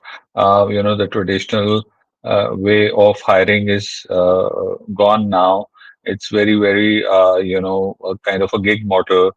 And we really don't look at, what was the prior designations and things like that. What are you currently bringing to the table is something that we look at. That is one. And then, it's now the full cycle, full life cycle. We hire, we develop, we retain, and then we mobilize these resources or these people. So, rather than silo based, as it used to be traditionally earlier when we started our careers, it's now become very, very holistic. And we are sitting at the table. So we are actually responsible to make sure that all these people are successful. So yeah, thank you. And just to, really echoing all the points about personalization, about touching the full employee life cycle, about really becoming talent managers for kind of careers and portfolio careers internally, but also externally, very strong influencers on the brand and connecting with the network associated with the brand. I think that's becoming stronger and stronger within the talent community. Ultimately, I think return of investments will be measured on the capability delivered, not headcount. So it's no longer about linear headcount budget. It's more about the whole capability investment in the talents across the organization. Very holistic. Beautiful. And so as we're modernizing, as we're bringing ourselves into a world where we're taking a more holistic approach, we're recognizing that people are career oriented and that it flows into their life and their life flows into their work. Let's talk a little bit about the role that technology can play in modernizing our talent functions. Things like the systems we use, the integration of systems, especially AI, which is such a hot topic right now. What role does technology play in transforming how CHROs shape the talent function today? I can take this question. It's a really good kind of transition in where we are at the moment. So I guess what kind of it's important to say is, for me, it's really exciting, that shift of AI and HR and the possibility and how we suddenly become this skills intelligence. if we want to call it function, or specialists within the business. So it's a real shift from leadership where you become real human potential architects.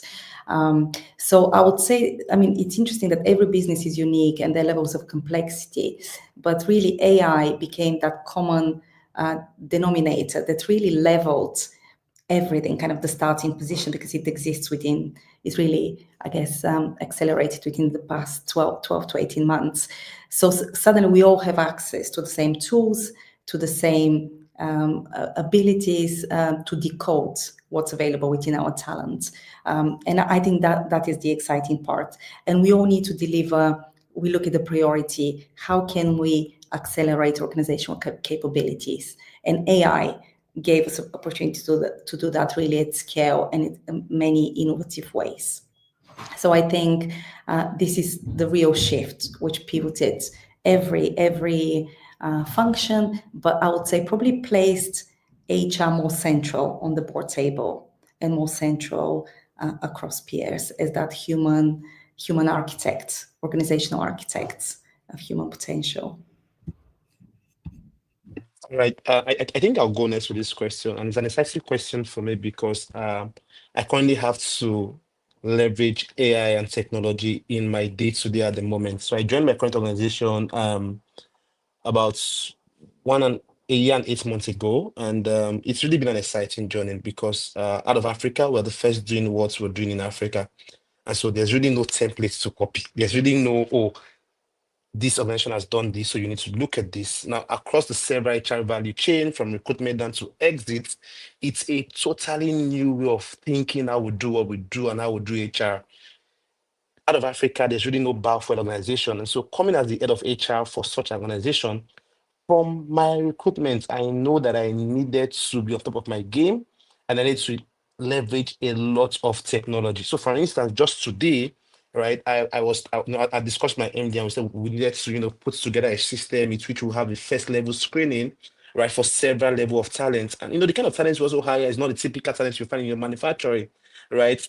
Because for us here, we have to, look for people, we have to, in a way, do some training or look for people who do closely related to what we do, and then put in some trainings and learning to get them up to, it's just a lot and a lot. So just today alone, I had to leverage a few technology tools to be able to say that, okay, I'm sourcing the right talent. Where exactly would I find the right talent that can be easily teachable, right? To be able to come and adapt to what we're doing here. So from recruitment to learning to performance management, technology has come and is easing things up for us. From even down to our HRS system.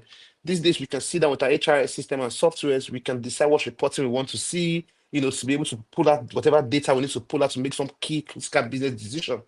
Before now, we have to sit down and begin to put all of those data in Excel sheets and begin to do all of those manual designs.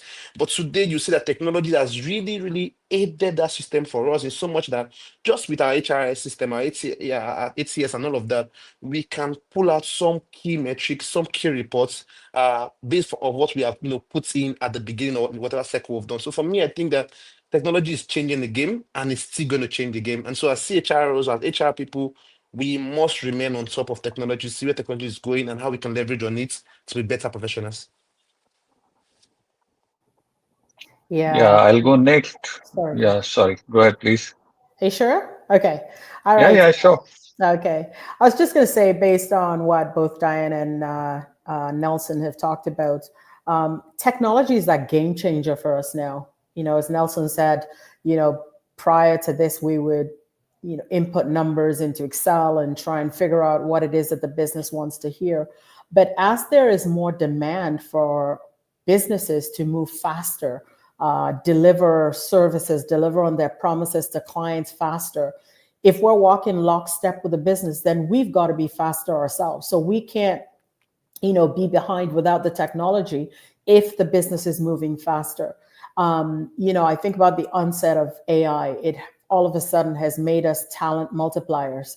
We've got to figure out how one person can deliver two people's productivity. We've got to figure out how one person can be as fast as two people. One person can be faster than three people by implementing AI in different things that they do, albeit responsibly and ethically.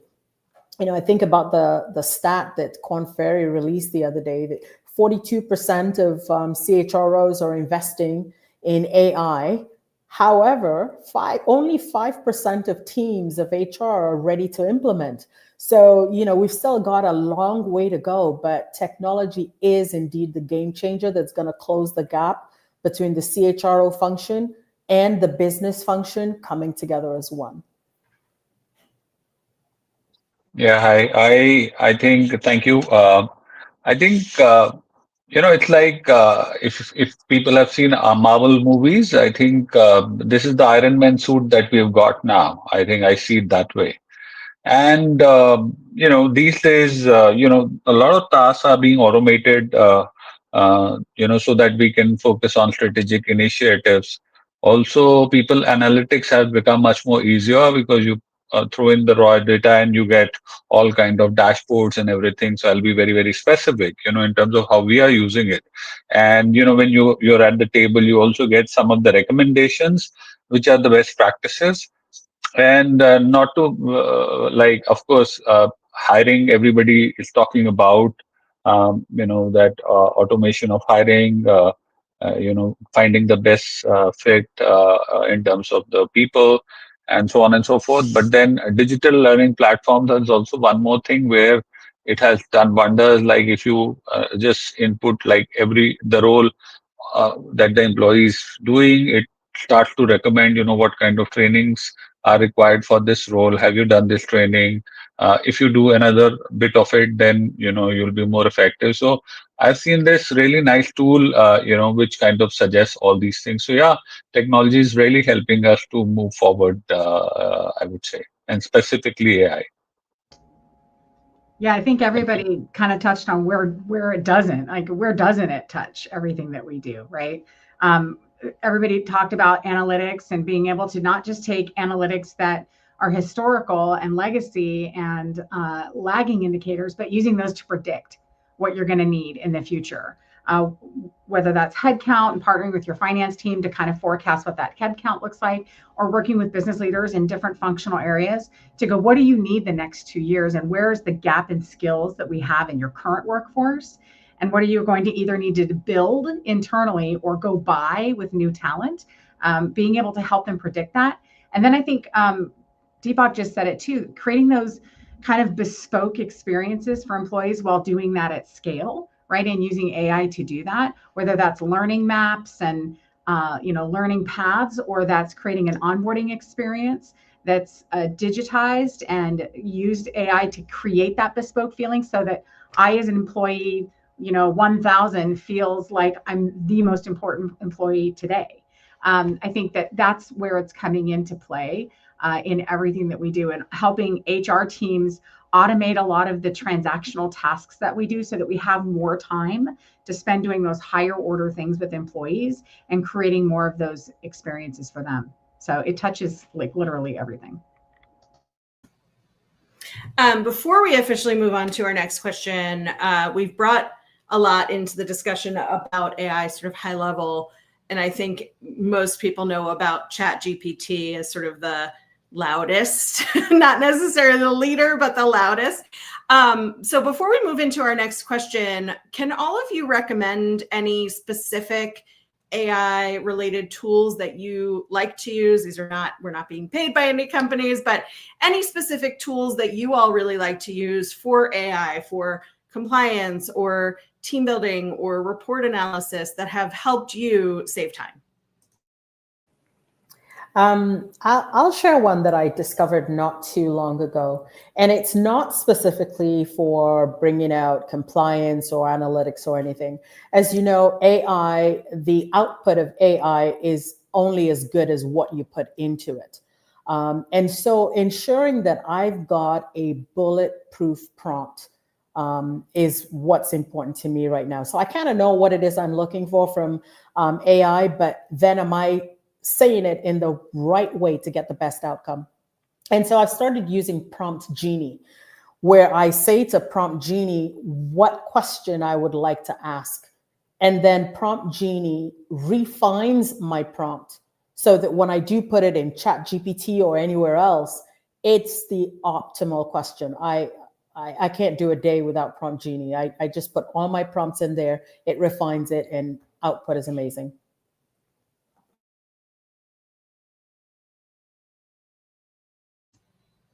Any others to share? A lot of our tools have AI embedded, right? So whether it's we use JobVite as our applicant tracking system, that has a ton of AI that's already embedded. In our onboarding experience, we use ADP, and that has a lot of embedded AI. So we're putting a lot of pressure. I mean, I use ChatGPT all the time, and that other Prompt Genie. Thank you for that. That's a great tip. But we're putting a lot of pressure on our vendors to come back with more additive AI that's included in the tools to then make the tools work better as well. So that's super helpful. And what I can add also to that as well, I think as kind of Deepak mentioned as well, I think that there are a lot, and also Amber, I think utilize the systems you do have, and also perhaps look for the new, let's say if you're reviewing your HRS system or your recruitment system, you can really see who are the top providers or kind of new coming providers in the space, and have demos about the latest developments. Because at the moment, AI tools can really reduce admin by about 60%, and you can really have this high impact moments. The skill intelligence platforms, they can do live skills balance sheets, forecasting on capability gaps with the same precision as financial forecasting. On the learning side, you can do very much bespoke learning journeys, updating pathways. You can do, there's talent marketplaces where you can, employees can be moved to projects and mentorships, and probably I can connect and give you a couple of suggestions in each. There's AI-enabled engagement listening platforms. They can detect disengagement, well-being concerns. But if I have to be without obviously mentioning providers here, but if I have to be specific about my personal preference, so now I have a provider that can connect different Gen AIs into one platform. So actually with one membership, you can benefit the intelligence of multiple Gen AIs, and you can also use your current preferred Gen AI model and start building agents. It's very easy, and you can really prompt them and start having specialists supporting you. You can build a specialist in different fields, HR fields or non-related fields. So I found this incredibly exciting to experiment with building agents in your. So that's for me. Yeah, let me go. Just like Lauren said, I think I use the loudest of them, which is ChatGPT, for screening, sorting, shortlisting CVs and profiles. So upload the JD with the several CVs you've gotten, and give several prompts, asking to, select or shortlist types of candidate based on 1, 2, 3, 4 criteria, and the ChatGPT does that. I also get to use peoplebox.ai that does exactly almost the same thing, right? For shortlisting and for sorting. However, on the policy document preparation side, I use Microsoft Copilot, right? Where I need to, work on a policy, where I need to, draft new policies. I need to, do some document review as well. I use Microsoft Copilot for that, basically. So yeah. Yes, and also just to add on, I think all the vendors that one of the participants talked about are actually bringing in new features which has AI embedded in it. So really, we don't need to go through these large language models. Of course, we always do that, and this Prompt Genie was such a nice tip. But this if we talk about SAP success factors that most of us are using, it has now got AI features. I was recently looking at a demo from LinkedIn, and they had AI built in, and they could show so much data that if I have to hire from my competitor, I can actually see how many people are actually looking for a job, so I can really tap on them, and what has been the attrition trend and things like that. God knows, I think it looked like a dream that we could have so much of information. But again, I think that is what now everybody's equipped with. So it's like a whole circle that you have everything, but then everybody has also everything. So how do we find the right talent and things like that? But I'm just saying that a lot of things have actually the vendors are actually in, building that within their own tools that we are traditionally been using, may it be our payroll tool or any other tool that we talk about. Thank you. I love when we can bring the practical in as we're talking sort of high level. So our next question, which coincidentally also came in from someone in our audience, Samantha Selvin asked, what are the top 5 metrics which will make the CHRO win at the CXO table? So, the question beneath that is, how do we build credibility in that executive office, in that C-suite office, when we're driving these big initiatives? So I'm happy to take this because this is the bane of all HR leaders' existence, right? 1, having a seat at the table, 2, being able to influence at the table. For me, it's speaking the language of the business leaders, first and foremost, understanding their business, knowing what they're trying to drive, and then connecting what I'm doing as an HR leader to the business outcomes that they have.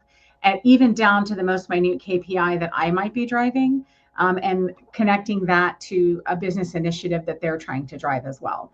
Oftentimes that happens when you co-create with that leader. So when I put my HR plans together, I don't do it in a silo. I reach out to business leaders across the organization to kind of co-create the KPIs and make sure that there are very tight connections, because we kind of co-present together when I talk about my metrics.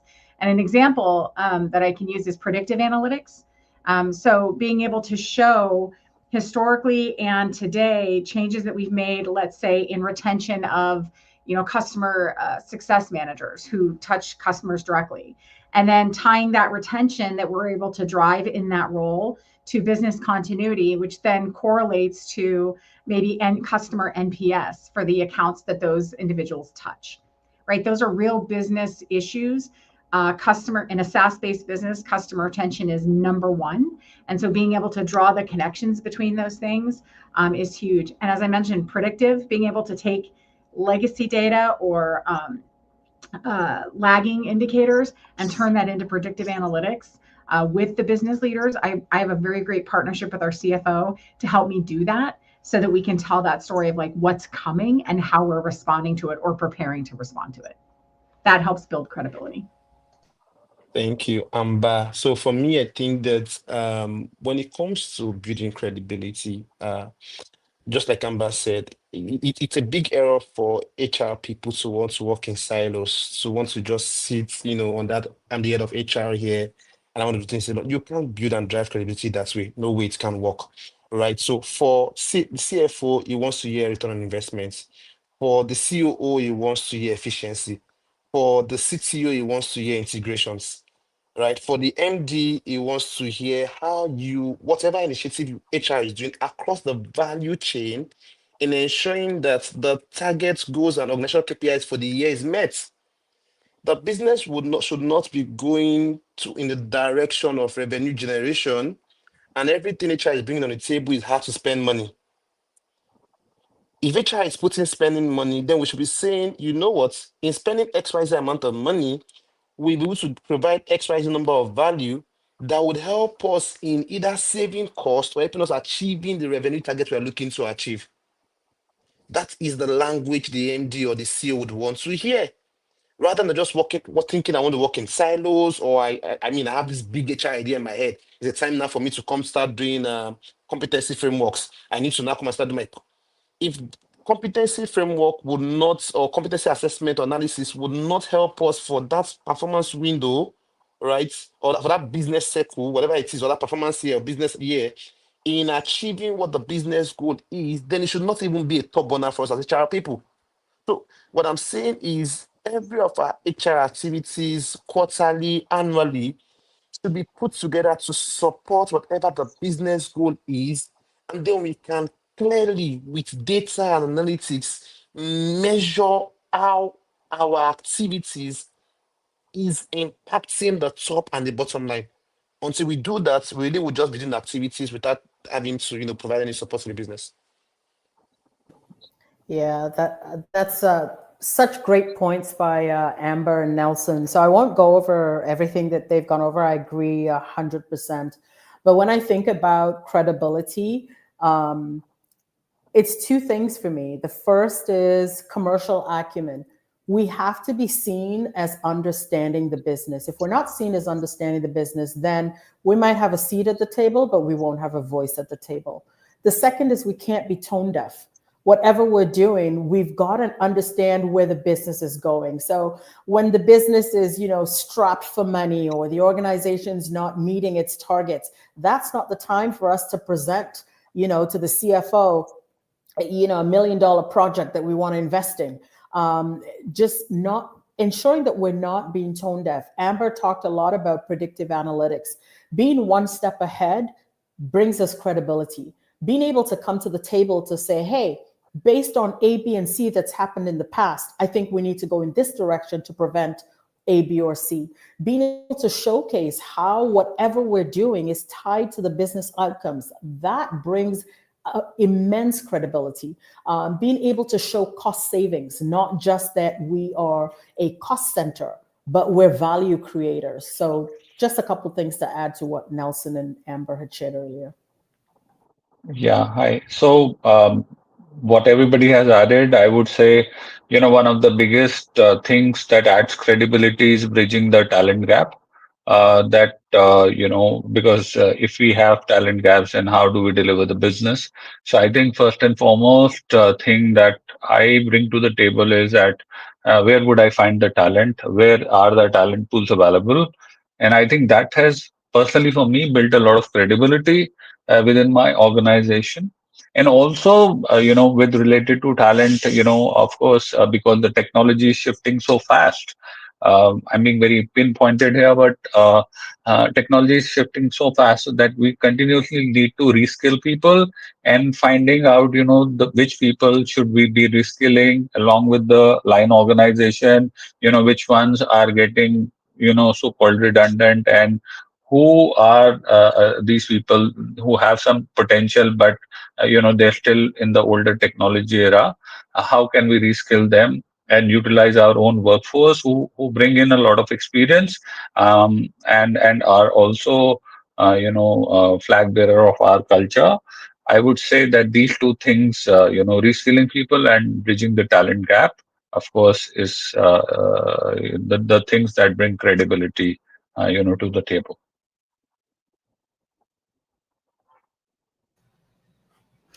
Really good point. So I guess there's not much to add around, but really summing up about commercial fluency and that data fluency, because I think data gives you the financial forecasting. It really speaks the language of the investors, of the business, of the CFO. That gives us a common language, but it's also we're able to track our successes and maybe plan scenarios for the future, which we can all around the table get accountable for. So I think that's kind of what data helps us to plan strategy. And then talent, ultimately it's about the organizational, as we shared, organizational capabilities to deliver the strategy in the next 12 months, in the next 2 to 3 years.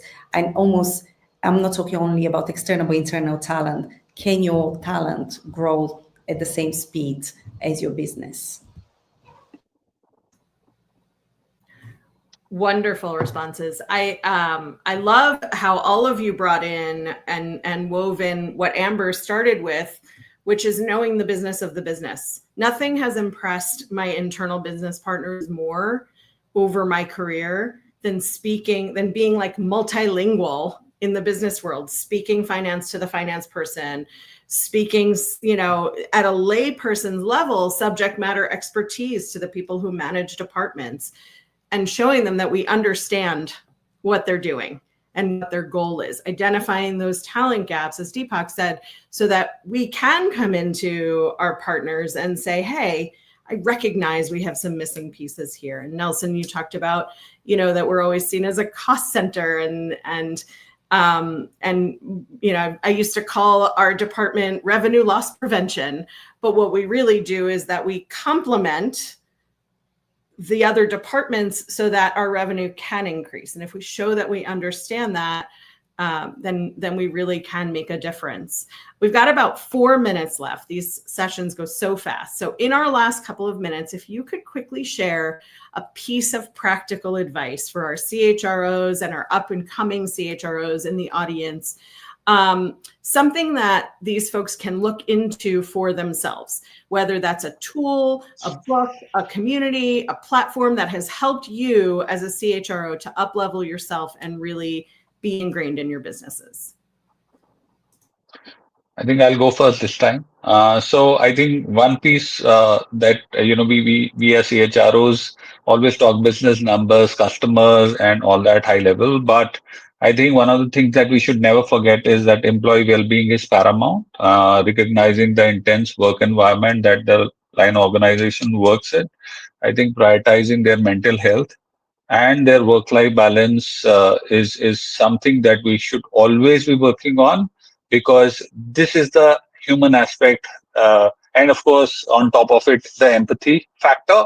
So understand people, I think that is one part of it. I think as we become CHROs, we talk big numbers and things like that, but we never need to forget this. I think that's my 2 cents on it. I agree with you totally, Deepak. With tech adoption, you're right. This seems to, right now anyways, overshadow everything else, but we can't forget the importance of empathy, the importance of inclusion, and the importance of ensuring that all our employees have that purpose that they're looking for in their jobs. All right. So for me, in answering your question, a piece of advice would be to, from time to time, sit and have informal conversation with business leaders. I crave for time to sit with my CEO from time to time. I sit with him, I ask for coffee. And for me, I just want to know what goes on in his head. What exactly does he want to do? So beyond the formal conversation that we sit to say, oh, Nelson, you're doing well, or Nelson, no, it's me trying to understand him. Where he's driving the business, the things he's not even saying, in formal business meetings, right? To know how I can be of help and provide more value to the business for him. And I think as CHROs, I dare say that most times HR can look like a cult. We always want to, fraternize among ourselves. We want to, be among ourselves. Why it is good for learning, for meeting gatherings like this where we're talking to ourselves and learning as HR people. I also think that we should still be intentional about building relationship, both formal and informal, with business leaders from the top down to the last head of departments, and understanding them properly would help us provide value to them rather than we just stay in our HR bubbles and enjoying our linguas.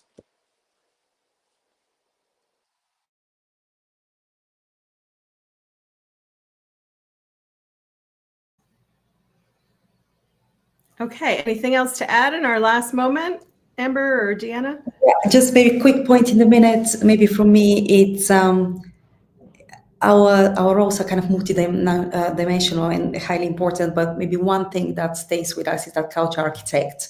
We are here to design and unlock that human experience in a very high technology, AI augmented world. So I think, can we use that to really grow human potential, unlock human talent in our world? I want to just echo what Nelson said. I agree. I think we're stewards of the company and the direction of the company, but we also need to be stewards for ourselves. And so create your own board that can be comprised of other HR leaders or other business leaders who are kind of your go-to folks to test out ideas, throw things against them to see how they stick, or if they stick at all, to just test ideas and do some creative thinking that you can really be safe in being curious with. So that you can validate what you're thinking and how you're thinking about it, and also unlock ideas. In this time together, I've unlocked like 3 things that I've written down that I'm going to go do after this. So it's just having that group of people that you can go to, that are your go-to folks, so that you can continue developing yourself all the time. Amazing panel. Thank you. This has been such a rich conversation, and go look at the comments because we've gotten some really beautiful comments from our audience today.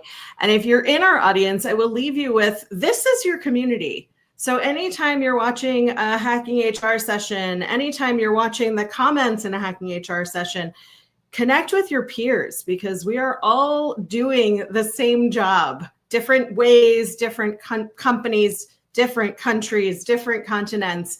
But our commonality is that whoever comes to these sessions, and whichever sessions I attend as an audience member, I always get great value out of being in community with HR folks. Thank you all so much. Thank you to our audience, and enjoy the rest of the summit. Take care. Thank you. Bye.